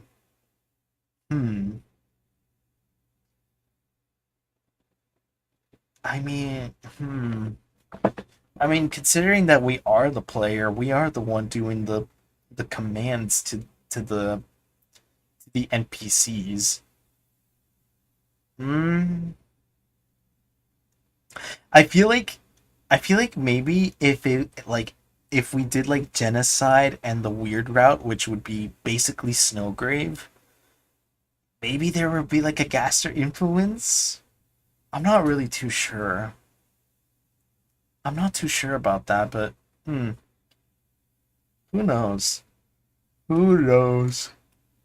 Brought up that I simply do not know what to do with is the shopkeeper bunny in Snowden saying that Sans and Papyrus just kind of showed up one day and asserted themselves. Okay, this they showed up just someday. vague enough to fit any theory you got. Now, I knew about this line already, but it doesn't really prove anything, so I didn't bring it up. But I suppose I can address what others think. So, theory time. Some fans theorize that Sans and Papyrus showing up one day, in addition to the above secret room, could help the theory that the skeletons are actually Deltarune characters that were displaced into Undertale. Others say that because Gaster fell into the core and everyone forgot he existed, it seemed that Sans and Papyrus had come out of nowhere when really they were already well established in Snowden. You know, people would be like, oh hey, there goes Wingdings boys, yeah, what nice young that's men. right. But if they forget Wingdings exist, then they'll be like, hey, where'd those skeletons come from? But there isn't much else backing these theories up. These are pretty vague and unprovable, it's a little bit though I find them very See compelling. what I mean, My Dante? biggest value It's a little bit interpretation has always been that it was just saying that Sans and Papyrus very suddenly moved into town with very little preamble, like they didn't go house hunting, Sans just bought the first house that was available. Now, why that is could have vague, unprovable theories attached to it, like why'd they have to move so suddenly? It's almost like their royal scientist legal guardian suddenly disappeared into a geothermal energy plant and they could no longer live in the nice spacious lab being paid for by the taxpayers. And they had to move somewhere else as quickly as possible.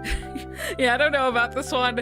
It could be for Gaster reasons, or it's just exactly what it says. Toby Fox is gaslighting me. There was also some official Undertale Q&A thing where Papyrus answered questions. Someone asked Papyrus about his life before Snowden, I feel like which he maybe only has that vague could provide memories like of. more He story mentions and he more, remembers green grass but I could before be Sans wrong. interrupts. This could be suggesting several things. One, this could support the Sans and Papyrus are Sorry, from I the didn't hear Deltarune over the universe sound theory, of as fireworks monsters that live on the sounded like surface an with very little explosion conflict happened near there. me. Two, Sans no, and you're Papyrus fine. were You're around when perfectly monsters fine. still I lived hear on the surface in fireworks over at my Undertale, place possibly too, making so them much you older are than not most alone other on that. monsters. And maybe monsters were banished underground when Papyrus was very young, so he remembers it, but not very well. Or three, for some reason, Papyrus had access to one of the two places in the underground to have green grass, where Frisk falls down at the start in what is essentially Toriel's front yard, or in Asgore's castle where he grows his flowers. Since Gaster was the royal scientist and the skeletons are presumed related, it could make sense that Papyrus would have vague memories of spending time in the castle. I don't know. I'd be genuinely fucking floored if any of this was ever acknowledged again. I mean,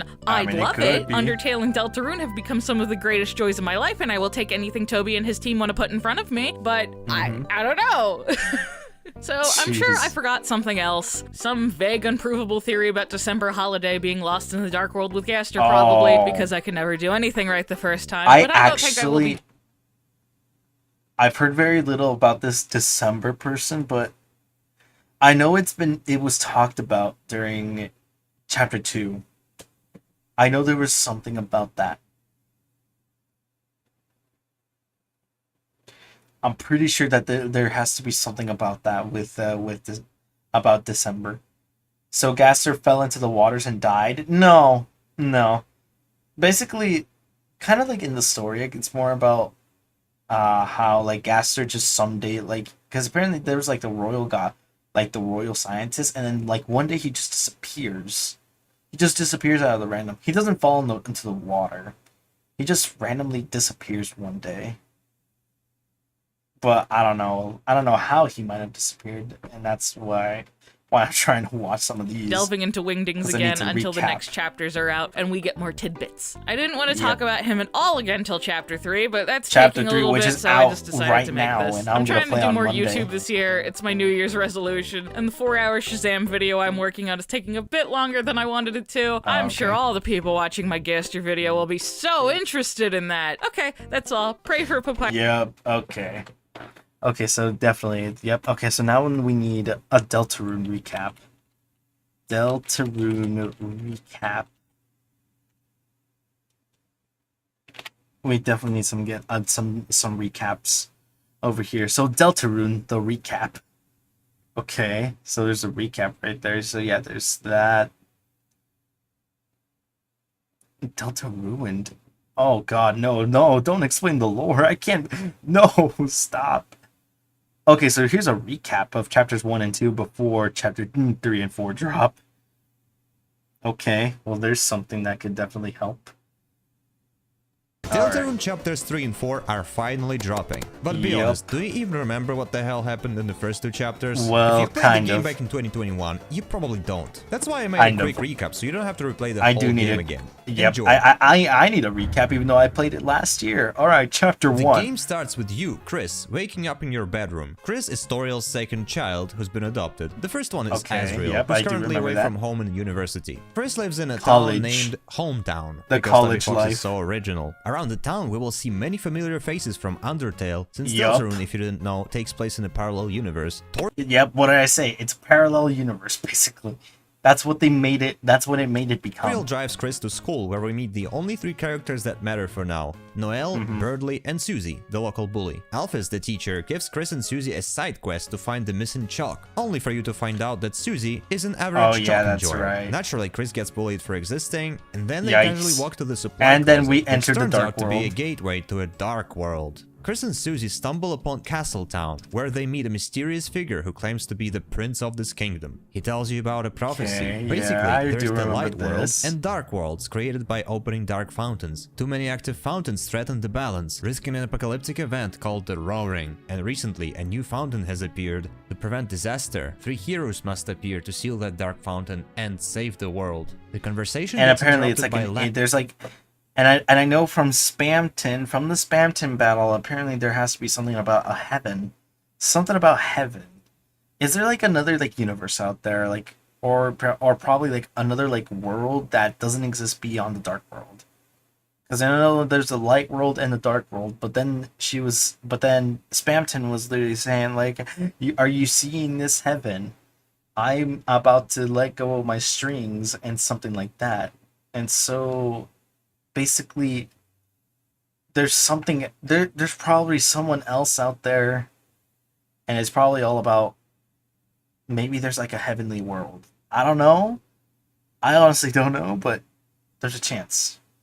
But we just don't know yet. Lancer, who's a prince from another kingdom, where his father, King, is guarding the second dark fountain. After defeating Lancer, we find out that the mysterious figure is Ralsei. And so our trio heads to the Card Kingdom, where we get to experience tons of shenanigans and character development. Susie becomes less hostile, and Lancer turns out to be just a silly friendly guy, until he's reminded about the his fireworks dad's sound like plans, someone and then hitting he just runs something away. down. After they reach Oh, I the Card know. Castle, they immediately get captured and put in a prison cell. Susie, being Oh, in a separate yeah, cell, I finds a way remember this. out and promises to free Chris and Ralsei. Then she finds Lancer and discovers that they've been captured No, yeah, but because the of him. fireworks- After fighting the him, fireworks she always changes go her mind crazy and promises during she won't July. kill his dad, King. Seriously. Then she reunites with Chris and Ralsei, and they go up the castle. Along the way, they Yep. meet Rules Card, local puzzle guy, and solve his impossible yes, the puzzles. puzzle man. After reaching the top, they finally confront King. During the fight, King reveals some lore about the knight who supposedly created the fountains. After the fight, King tricks Ralsei into healing there's, like, him, what, but seven? then Susie puts Seven King of to them? sleep. Or if you were on the pacifist route, King gets overthrown by Lancer and Dark Nurse. Ralsei then reveals his true appearance, wait. tricks Ralsei into healing him. But then Susie puts King to sleep. Or if you were on the pacifist route, King gets overthrown by Lancer and Okay, so if you're in the pacifist route, you basically he gets overthrown. Okay. Interesting. Okay, so I did that. I basically did all pacifist route. So if you didn't do pacifist, like what happens if you did a genocide? You would just put him to sleep like that? Is that all that would happen? Huh. Curious about that now. Dark Nurse. Ralsei then reveals his true appearance, which is totally not Asriel, and walks off. Chris and Susie finally seal the Dark Fountain and return to the Light World. They end up in a classroom full of the stuff we've seen, indicating that a Dark World mimics a location in the Light World. Now you get to explore Hometown and talk to all your favorite Undertale characters. Yes, even Sans Undertale. At the end of the day, Chris returns home and goes to bed. Sans.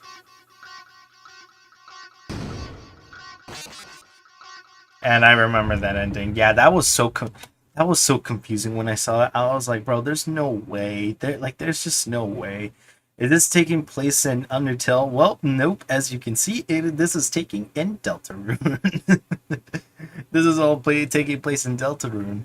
Yep, this is the game that I'm playing on next Monday. Since like I said, chapter 3 and 4 are gonna be releasing. Well, they are out right now, but I need to basically like play it. So next Monday there will be chapter 3 and 4 gameplay. That's confusing. Yeah, I know. I know. There's just a lot of like mixing between the two games. Because like I said, like it said before, let me see if I can find the timestamp.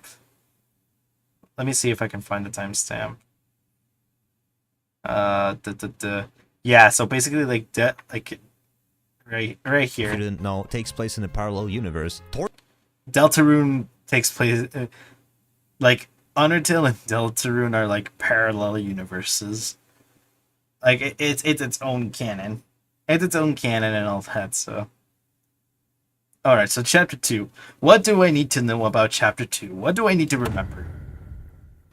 Chris wakes up in their bedroom again. Oh and yes, nothing waking happens, up goes to on school. another They morning sleep through day. it, and after classes meet up with Susie to go back to the Dark World. They meet Ralsei, who asks Chris to return to the old classroom in the Light World and bring all the junk back here. After doing so, we bring back all the Darkness from chapter 1. Castletown now becomes more lively, remember but this. Chris and Susie remember that they need to work on a group project, so they have to leave the Dark World for now. Before leaving, Lancer becomes a key item and enters our inventory. And those guys are now with us too. Chris and Susie go to the Light.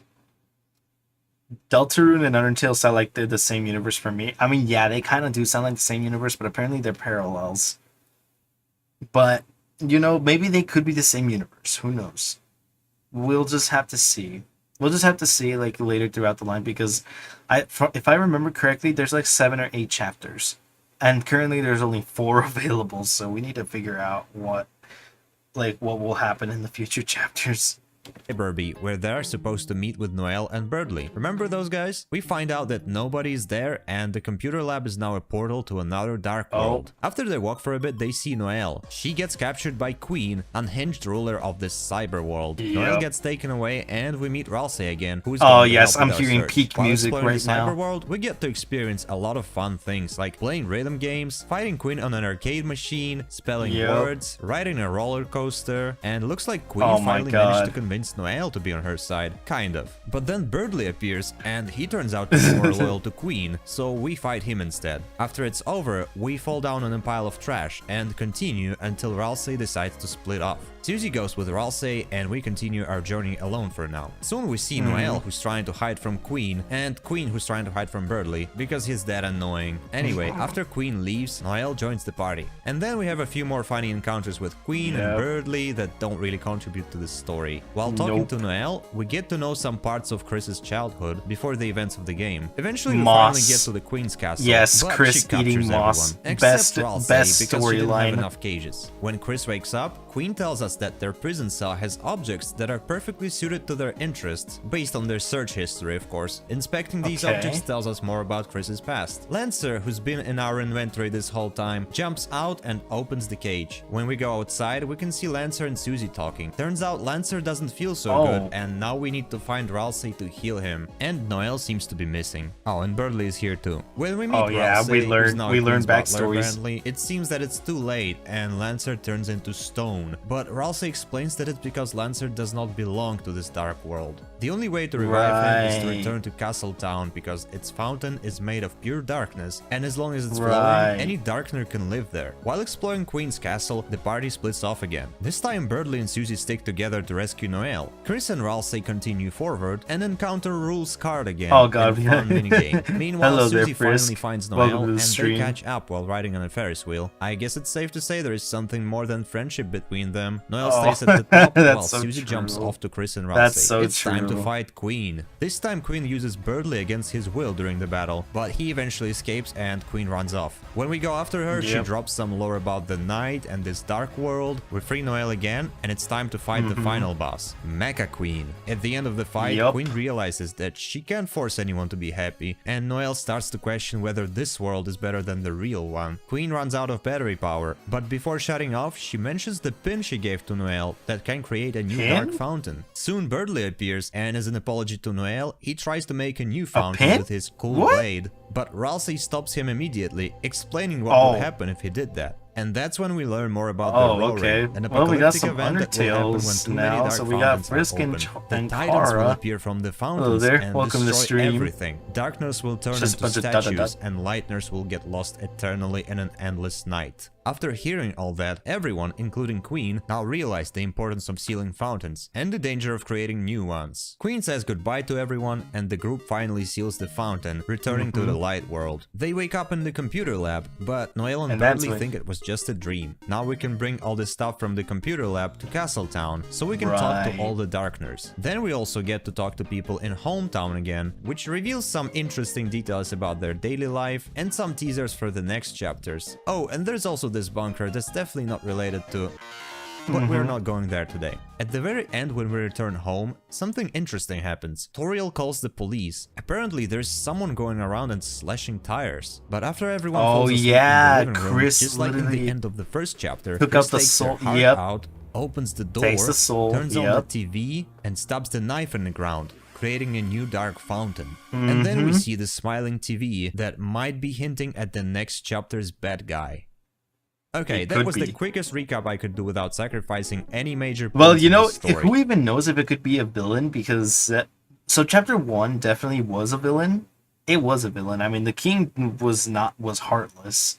Queen though was a little bit different. Queen though is a little bit different though, and obviously. And I know from when we fight Spamton in chapter 2, I know he said to not trust somebody named Mike. And I'm not really sure if Mike will actually be a part of chapter 3 or it could be chapter 4. Like I said, I haven't played chapter 3 or 4, and that I want to play chapter 3 and chapter 4. I want to play chapter 3 and 4, so I'm gonna play them on Monday. That's why I'm literally like streaming this, because I want to recap on everything that's going on. Because I don't remember. It's been a year, but I hardly remembered at least some parts. The main character is turning evil. I mean, you know, who knows? Who knows as to what Chris is really planning? Because the heart is basically the soul and the NPC that we control. Basically. I saw chapter 4. Oh, well, I haven't seen chapter 4 or 3. Please don't spoil it. I beg. Please do not spoil it. Oh god. I definitely do not need to know about that. Just think. Okay, hold on. Actually, hang on. Deltarune Chapter 2 Snowgrave. I spelt that wrong, but I need to see if maybe there's some extra stuff that I haven't seen about Snowgrave. Okay, secret genocide route. Oh god, okay, there's something that I do not need to know about. Please, okay, I need to see if maybe there's something that maybe Snowgrave it needs to tell me. How's it going, guys? My name's Graham and welcome to Two Left Thumbs. Today I want to talk through the newly discovered alternate genocide route for Deltarune Chapter 2. Yep. While Chapter 1 had near universal praise, some people were a little upset that the game was so friendly. They wanted to re-experience the options of going through a pacifist or genocide route, same as Undertale. Be careful what you wish for, because Chapter 2 now has something which bears implications that are potentially far worse than anything seen in the this one doesn't have it. Because I think that it's gonna go, but there's exploring the creepy Snowgrass. Hey guys, Mike here, and in today's video this one could we probably take have another look else. at the creepy side of Deltarune Chapter 2. This is part 2 of a mini-series in which we explore the dark side of Toby Fox's follow-up to Undertale. Both games at first glance seem fairly light-hearted, but in fact contain many disturbing moments. Not super horror, within. no, I know. In part 1, we looked at how to access the secret boss fight, Spamton Neo, and explained his tragic backstory. Today, things get even more sinister as we explore how to unlock Deltarune's genocide route, dubbed by fans the Snowgrave Path. Not only will this video explain how to access the Snowgrave story path, we will also look at how it changes events thereafter. So sit back, relax, and let's get started. I remember when I did the Snowgrave. In order to access the Snowgrave route, a number of deviations from the main story path must be made. This begins after we enter Cyber City and Chris splits away from the... Okay, so he's gonna go over how to get that. Is the second mouse puzzle area. Now usually it forces Chris to solve this puzzle, however on the Snowgrave route it is possible to intimidate Noelle to the point she removes the puzzle entirely. Keep selecting Proceed, and the following creepy cutscene plays out. Yep, so that does play out. I remember that. I remember this. I do remember this.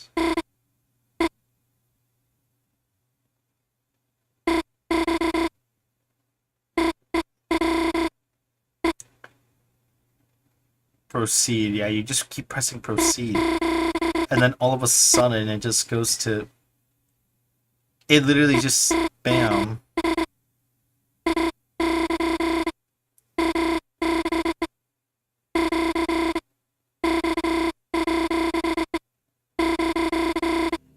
Yep. Noelle is beginning to reach the point of no return, and now has a very different outlook on how she acts towards things. When reaching the third mouse space is the obstacle before Chris can even attempt to solve it. Noelle comments how this is a good thing. Uh-oh, hold on. Uh-oh, my thing's frozen. Bro, my thing froze. Oh my god. Yo, oh god. It had frozen, now it's back.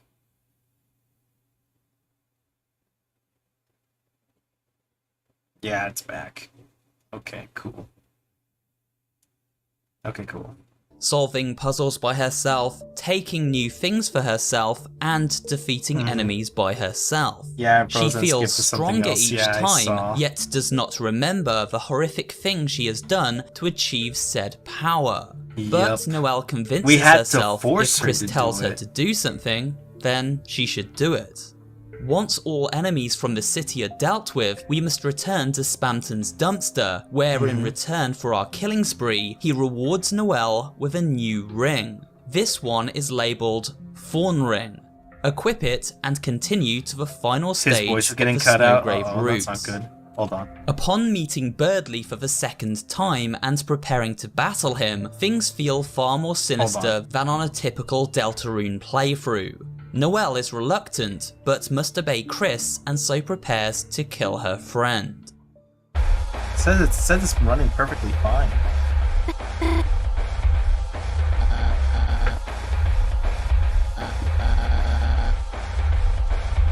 Yeah, you have to fight Birdly. The music gets even more intense, which is like, you just keep pressing proceed. Like at that, like, because if you press something else, that's when you like deactivate in order to get Snowgrave.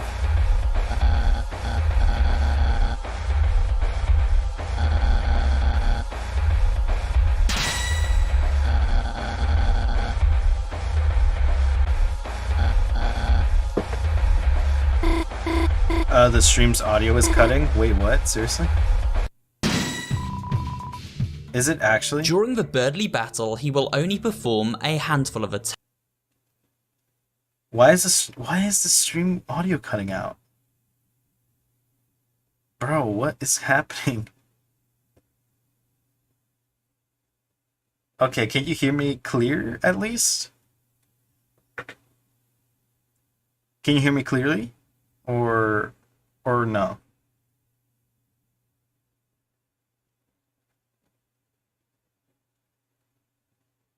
That's weird. Why is this happening?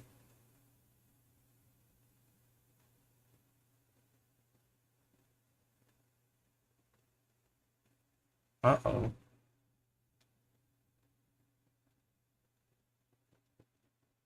Uh-oh. Seriously?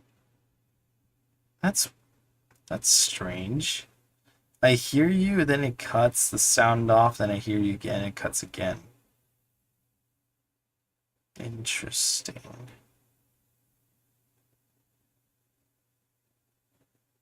I don't know.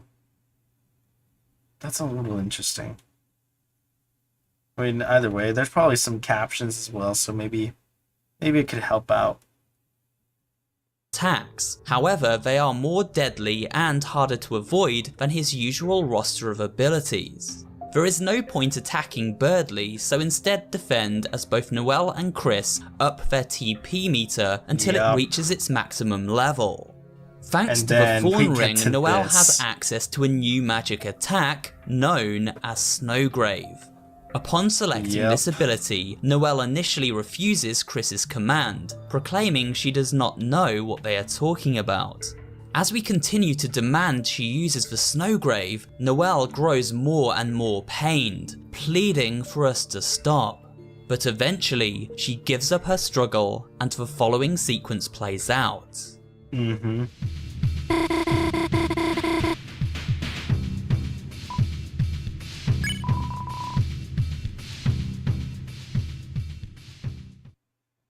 Your stream is somewhat unstable? What?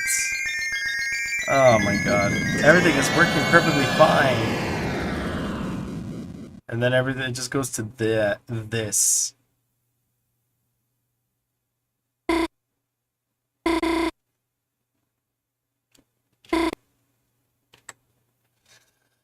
Hold on. Let me look. Hold on. Window capture.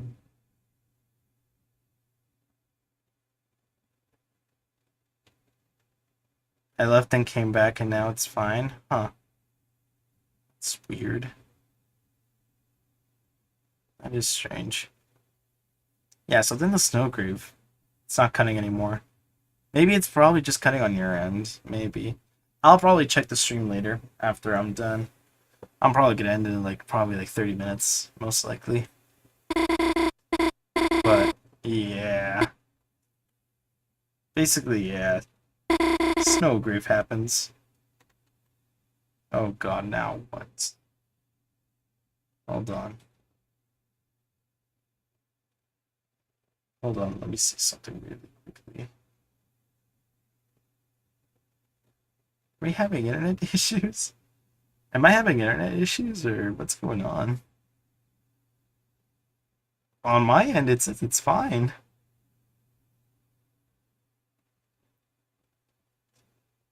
Oh, you know, I know there's a lot of people like shooting out the friggin' fireworks out there right now. Where I am, I can literally hear them. Maybe it could be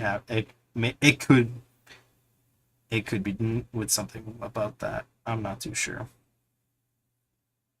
It could be something about that. I'm not really too sure.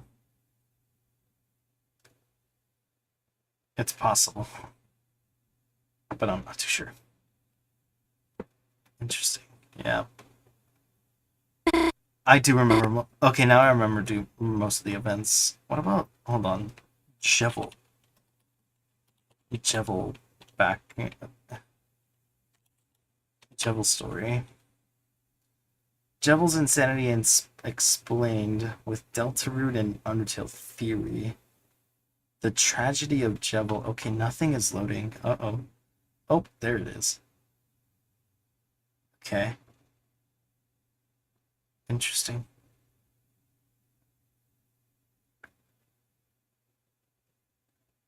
I'm not sure if I'm liking Deltarune or Undertale, really. Why is that? Maybe when I play it, maybe I could change your mind. I could. Maybe. I'm not too confident about that. It's pretty good. It's pretty good, to be honest. Why? Okay, so Jevil explained. I need to see everything about Spam Team too. Bye. Because there's like some more stuff that I probably don't even know. Deltarune is full of tons of colorful characters. So the stupid ringing in my ear, it won't. Oh, I know. Probably from the fireworks. Oh God. Oh, hopefully it won't be too. It won't be too bad. Or get worse. But let's see. Jevil. Okay, so here's Jevil. Here's Jevil right here. By now, we're used to characters that seem out of this world. From strange doctors scattered across time and space, to corrupted individuals who seek power, to those bound to forever sail the edge of reality. But when it comes to adding to the ranks of these characters, our Joker friend fits in very nicely alongside them. You're fine, in fact, Dante. Jevil's story is one that ties Undertale and Deltarune directly together. I know, it's not easy to always and in this video, we're going to be talking about that fragile bridge between worlds. So first and foremost, we need to set the stage. Let's go over what we know about Jevil and his bizarre behavior. So why did he go insane? insane? Card Castle's elevator, Jevil's floor is marked with a series of question marks. It seems weird that someone would be locked away this far up in the castle, despite there being a full-fledged jail in the basement. However, given the type of character Jevil is, perhaps a special cell was needed. Why they chose this location, though, was a mystery. Upon exiting the elevator for the first time, and proceed to stop in front of the dark cell, as to hear a series of boo-hoos cry out from the innocent. It's truly the clever one. Okay, I remember most of this. Yes, that's apparently how you pronounce it. When we just locked him up, could be even now. And I don't know the parts. We take them to Malleus, who then crafts them into the full key. However, while doing so, Malleus tells us the key has a terrible energy coming from it. He says he only fixed the key and hopes that our open the door. Okay. We have the choice of Jevil's tail, which is armor. It's armor. Okay. Deltarune. What about this? Okay. Okay, so first maybe we'll get more information. We have to talk about what is Deltarune in regards to what it actually represents. This will tie into Jevil in just a bit. Judging by the conclusion of the game, it's apparent everything we just experienced within the game drew influence from what surrounds us. The game pieces, the cards, the stuffed animal that looks a lot like Sham. One would immediately think Deltarune's Dark World doesn't exist. It was merely Chris opening up to Susie and playing a game similar to Dungeons & Dragons with them. A game within a game, so to speak. A game within a game. This was Chris's domain. Certainly make the most sense for the character plots. The Dark World does exist around. Yeah. And the room Okay, is so what's the theory? I'm actually curious about the theory. I believe that Jevil interacted with W.D. Gaster. Okay, that's a theory. Okay. Now hold on, before popping down to the comments, let me explain why. Everything about Jevil's demeanor and the story surrounding him matches up. First and foremost, his theme, the world revolving, references both the carousel we see during our fight, but also the idea of a game starting over. You play to the end, and you start over at the beginning, a cycle that mirrors what we know about the timelines in Undertale. But beyond that, the backstory from Sham surely dances around the topic of Gaster. Oh, the backstory. When Sham talks about Jevil and the way he spoke to that. him, he said the words were something he couldn't forget. He himself began to change, and his world became darker yet darker. Now that phrase obviously is going to spark a memory with many of us. If we rewind back to the hidden version of the 17th lab entry from Undertale, the one written in Winged Days, we hear the same phrase. Dark, darker, yet darker. The darkness keeps growing, the shadows cutting deeper. Photon That's all negative. words from WD The next Gaster, experiment though. seems very, very interesting. What do you two think?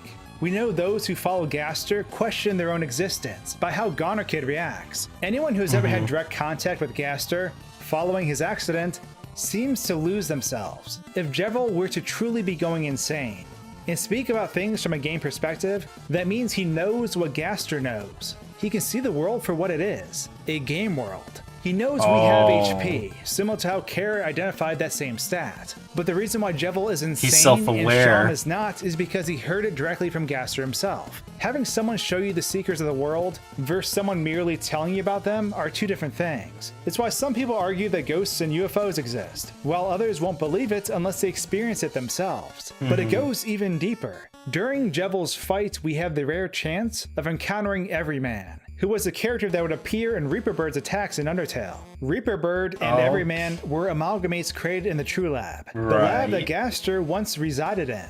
They were the results of Alphys's continued research on determination through experimentation. Research that Gaster started but never finished. Everyman makes another appearance in the alleyway too, where we find Alphys and Deltarune. So its existence is surely mirrored in this world, but for Jevil to manifest this image into his attacks, it only adds another point of evidence to the idea that Gaster was the one who broke Jevil's mind. We know traces of Gaster exist in this game by his iconic noises being sprinkled about, from phone calls within the Dark World, to the underground dwelling located south of town. And the story of Jevil only ties Deltarune to Undertale's behind-the-scenes events even more. The aspects of the story that were outside the realm of the story itself. Jevil proves that the experiments of Gaster It sounds like have a affected horror this world. game. It's not a horror Even game, this though. That's the subworld, thing. It's not a world horror created game. by the act of people playing with toys and game pieces. But it's something much more than that. It's not just in their heads. Somehow it is reality. But what does all that really amount to? What is the Dark World really? Reality that's made from Gaster? And what do all the aspects of it really mean for Deltarune and even Undertale? Well, next time I'll be covering just that. We're going to analyze the Dark World from top to bottom, to dissect the mysteries, metaphors, and everything in between, to show how what started as a simple game in a classroom birthed a world that fights for existence. Okay, this makes me not want to see Undertale. Gonna get so confused. I don't know about Beyond the Deltarune. Joker card in a deck, how do they tie into the plots in your eyes? It's such a good game, Let though. me know your thoughts in the comments It's such below. a good game, though. And with that, you gotta check out my old streams for sure. It's really good.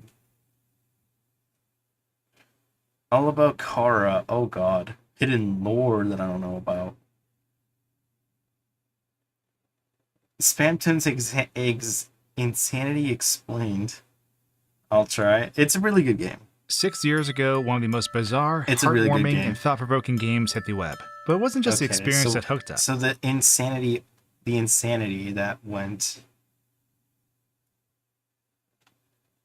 It was what wasn't told that equally enchanted us. The mystery So this was popped out. Spamton. I wasn't sure how deep the rabbit hole was going to go. Spamton, as his name implies, is This a is ton of chapter spam. 2. He's everything most of us hate about misleading, flashy, and potentially dangerous attempts to get us to buy something or click something online. And he immediately starts pressuring our character further the more we talk to him. But the thing is, Spamton doesn't kid around, and he knows that Chris has something unique about them. He asks us to see our heart-shaped object immediately, before bringing us into battle.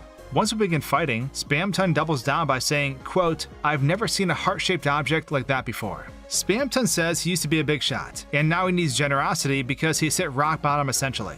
But his dialogue only spirals further from there. As he claims, he was only ever in it for the freedom. To make your own deals and to call your own shots. That's right. And this Spamton was dialogue a can be taken two different salesman. ways. One, in a literal career sense was a of prosperity salesman. and being your own boss. But two, also in true freedom. And that's where things start to get dark with this particular character, and where things start to feel a bit familiar. This feeling only grows stronger once we meet Spamton in his shop in the trash area. I understand the Upon story talking to of him, we are Sonic, presented with a Hazbin deal. Hotel, Deep Devil May beneath the Cry, Queen's Mansion Final is a Fantasy one-way 16, ticket to being a others big I've shot. seen before. Something powerful Oh, is for down sure. there, Some but of them Spamton cannot kinda get it make without your sense. help. At least at this point. I'll be back. He wants you Okay. to buy his keygen, unlock the basement, and then grab an item called Empty Disk. How he knows this particular disk exists is unknown, but we'll talk about that a bit later. Pressing Spamton for more knowledge lets us know that he used to be the email guy. But with his new transformation, he hopes to, quote, pass that damn clown around town. But unlike the clown, Spamton is going to shoot for the sky and get on the path to the big one. And this remark is really interesting because it's definitely a call out to Jevil. Two people who both lost their minds. But unlike Jevil, who is content within their cell despite us wanting to free them, Spamton has their sights on something bigger, much bigger. Upon digging deeper, something very strange happens to Spamton. In 2 instances, he breaks character as his eyes turn to static and his shouting subsides. He calls someone by name, Mike. But who is Mike? Spamton calls him a criminal, but this encounter is only the first, because when confronted about fear, Spamton breaks insanity for a moment to ask for help and to see if anyone can hear him. He then reclaims his chaotic composure and mentions that whoever just talked sounded like they were talking to you, and the mystery grows deeper. Now, before we start connecting all the dots between this, it's really important that we talk about everything related to Spamton, because our journey with this mad lad is really only just beginning. It was something, alright. So we buy the keygen from Spamton and make our way into the secret basement of the mansion. I remember City all with that. Noel. Well, things change. The city takes, of course, his desire to make his own choices and not feel like a puppet. But he also recognizes that Chris is in the same boat. A heart on a chain, so to speak. There are very few times we don't actually control Chris, and they usually happen in extension to Chris ripping out their heart, their soul. After the fight with Spamton in the normal run, he realizes that he was nothing more than a puppet after all, regardless of his efforts. He then fades away and becomes an item. But this isn't the end of our Spamton lore dive, because it goes even deeper. There are multiple follow-up conversations we can have with people about the Spamton Neo fight. Heading back to Swatch, he tells us the robot in the basement was a Lightner's dream. And if we remember from Undertale, Hapstablook, the assumed ghost monster cousin of Napstablook, became Metaton, with Metaton Neo being the supposed ultimate form of the robotic body. Swatch goes on to say that a Lightner began creating this robot in the basement with a Keller splash from their hand, and that Swatch helped them. But ultimately it was scrapped and left in the basement alongside the other corrupted data. Spamton somehow learned of this robot and thought about harvesting the Lightner's creation to give himself power. So Spamton leveraged a Lightner's dream, and securing it did give him vast strength. Did I miss this but information? I don't remember actually seeing this information now, when I streamed. before we jump into Fairyland, if we head back to the trash zone, we finally get some answers from Spamton's peers. Spamton we saw this in another video.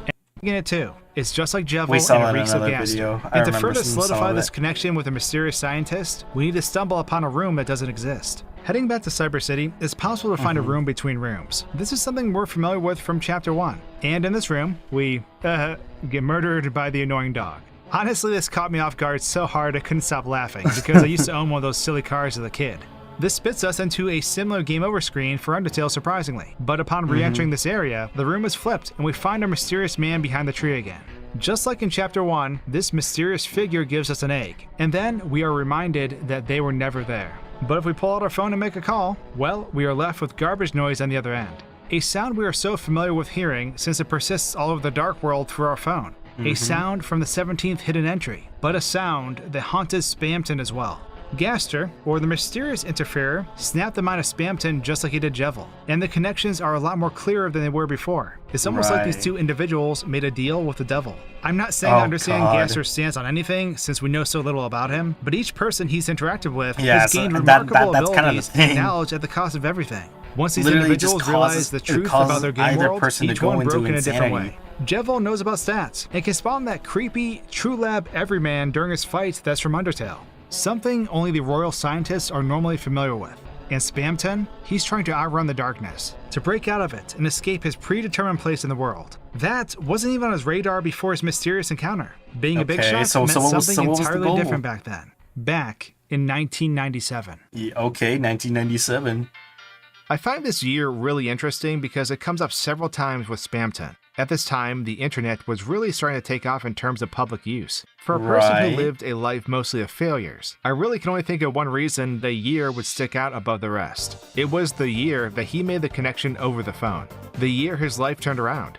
That event took place 13 to 22 years before Undertale, as Frisk tumbled down in 2010X. We know Alphys took over as a royal scientist after Gaster, but it's uncertain when Gaster vanished. We know he did vanish due to his followers' dialogue, but it's really neat to see this connection in terms of having an actual year established. Because if 1997 is truly Spamton's favorite year, then that means Gaster probably vanished sometime after that. Before this chapter, we didn't have an actual window of time.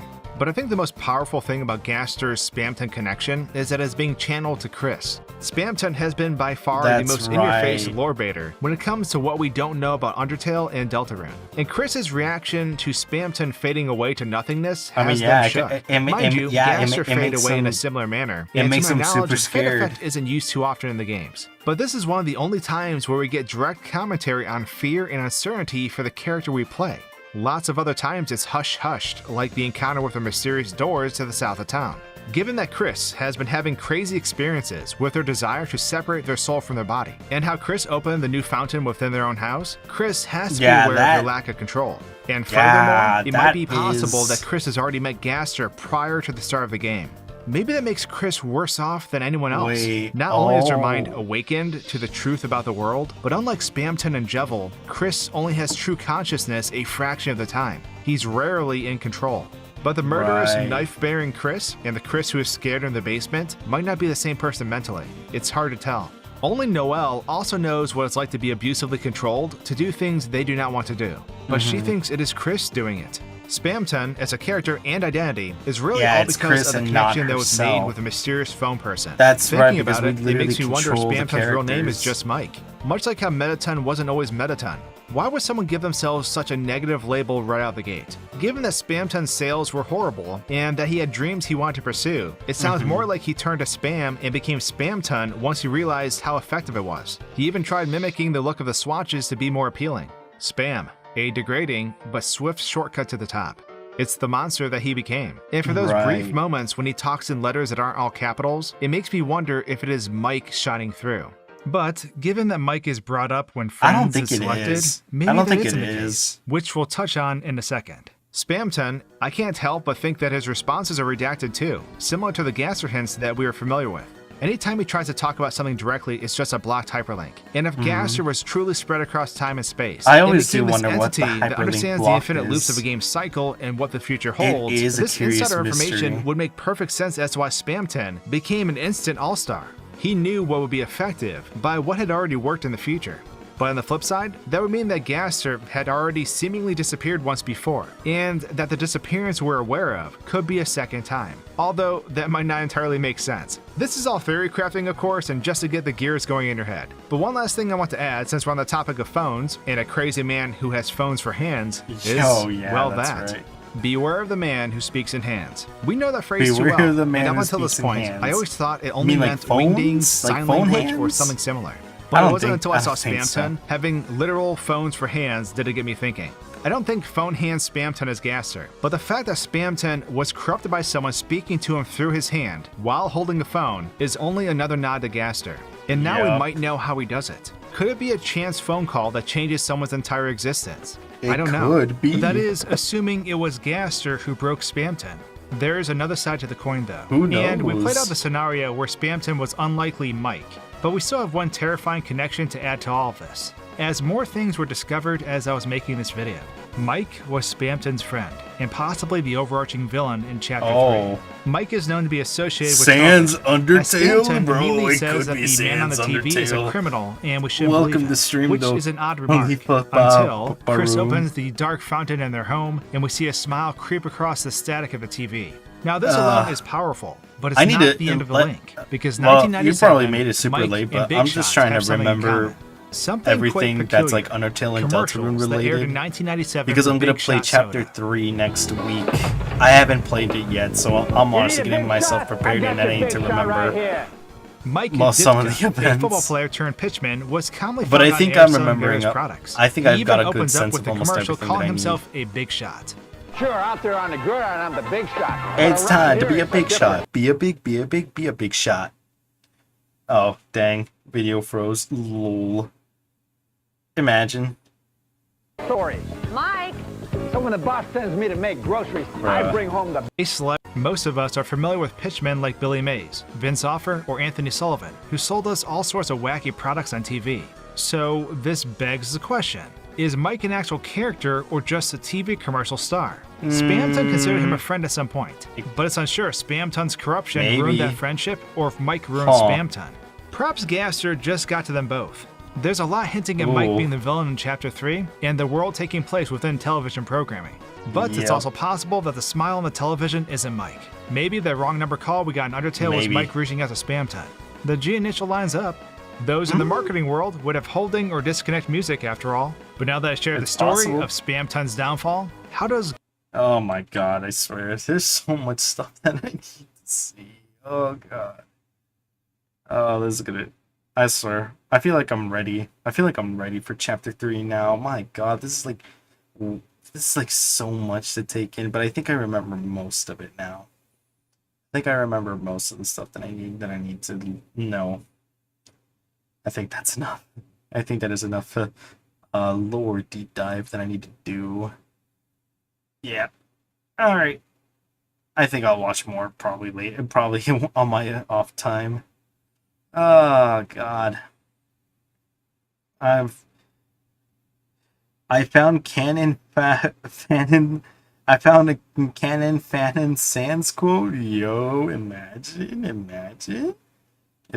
you actually do find that. That's crazy. Imagine if you do. But welcome back though, Dotson85. Oh god, I think I got enough information. I think I should probably go get some sleep now. It was, oh no, please, no spoiler. No spoiler for Chapter 3, please. Oh god. If it's Big Shot, listen, if the quote was Big Shot, then how'd you... What? Huh? The confusion is real. Confusion is real. I never seen Chapter 3, that's the thing, I know. Well, you're gonna see Chapter 3 on Monday. You're gonna see Chapter 3 on Monday, that's for sure. Oh, man. Anyways, guys, I'm gonna end stream here. Alright, well, thank you to everybody that could show up, at least for a little bit. Thank you to everybody that's on YouTube, Twitch, and Kick. Welcome to the underground. How are you? Bro, I got that. I remember when I posted a TikTok about Undertale, and then somebody literally put that on there. I was like, bro, what the hell? Oh my god. Yeah, good night, Yuki. Alright, good night, Dante95. But yeah, thank you guys so much for watching tonight's stream. I will see you guys back here on Monday. Alright. I'll see you guys on Monday. You guys all take care. I gotta go get to work this weekend. I'll see y'all on Monday. Take care, have a good night, and I'll see y'all on Monday.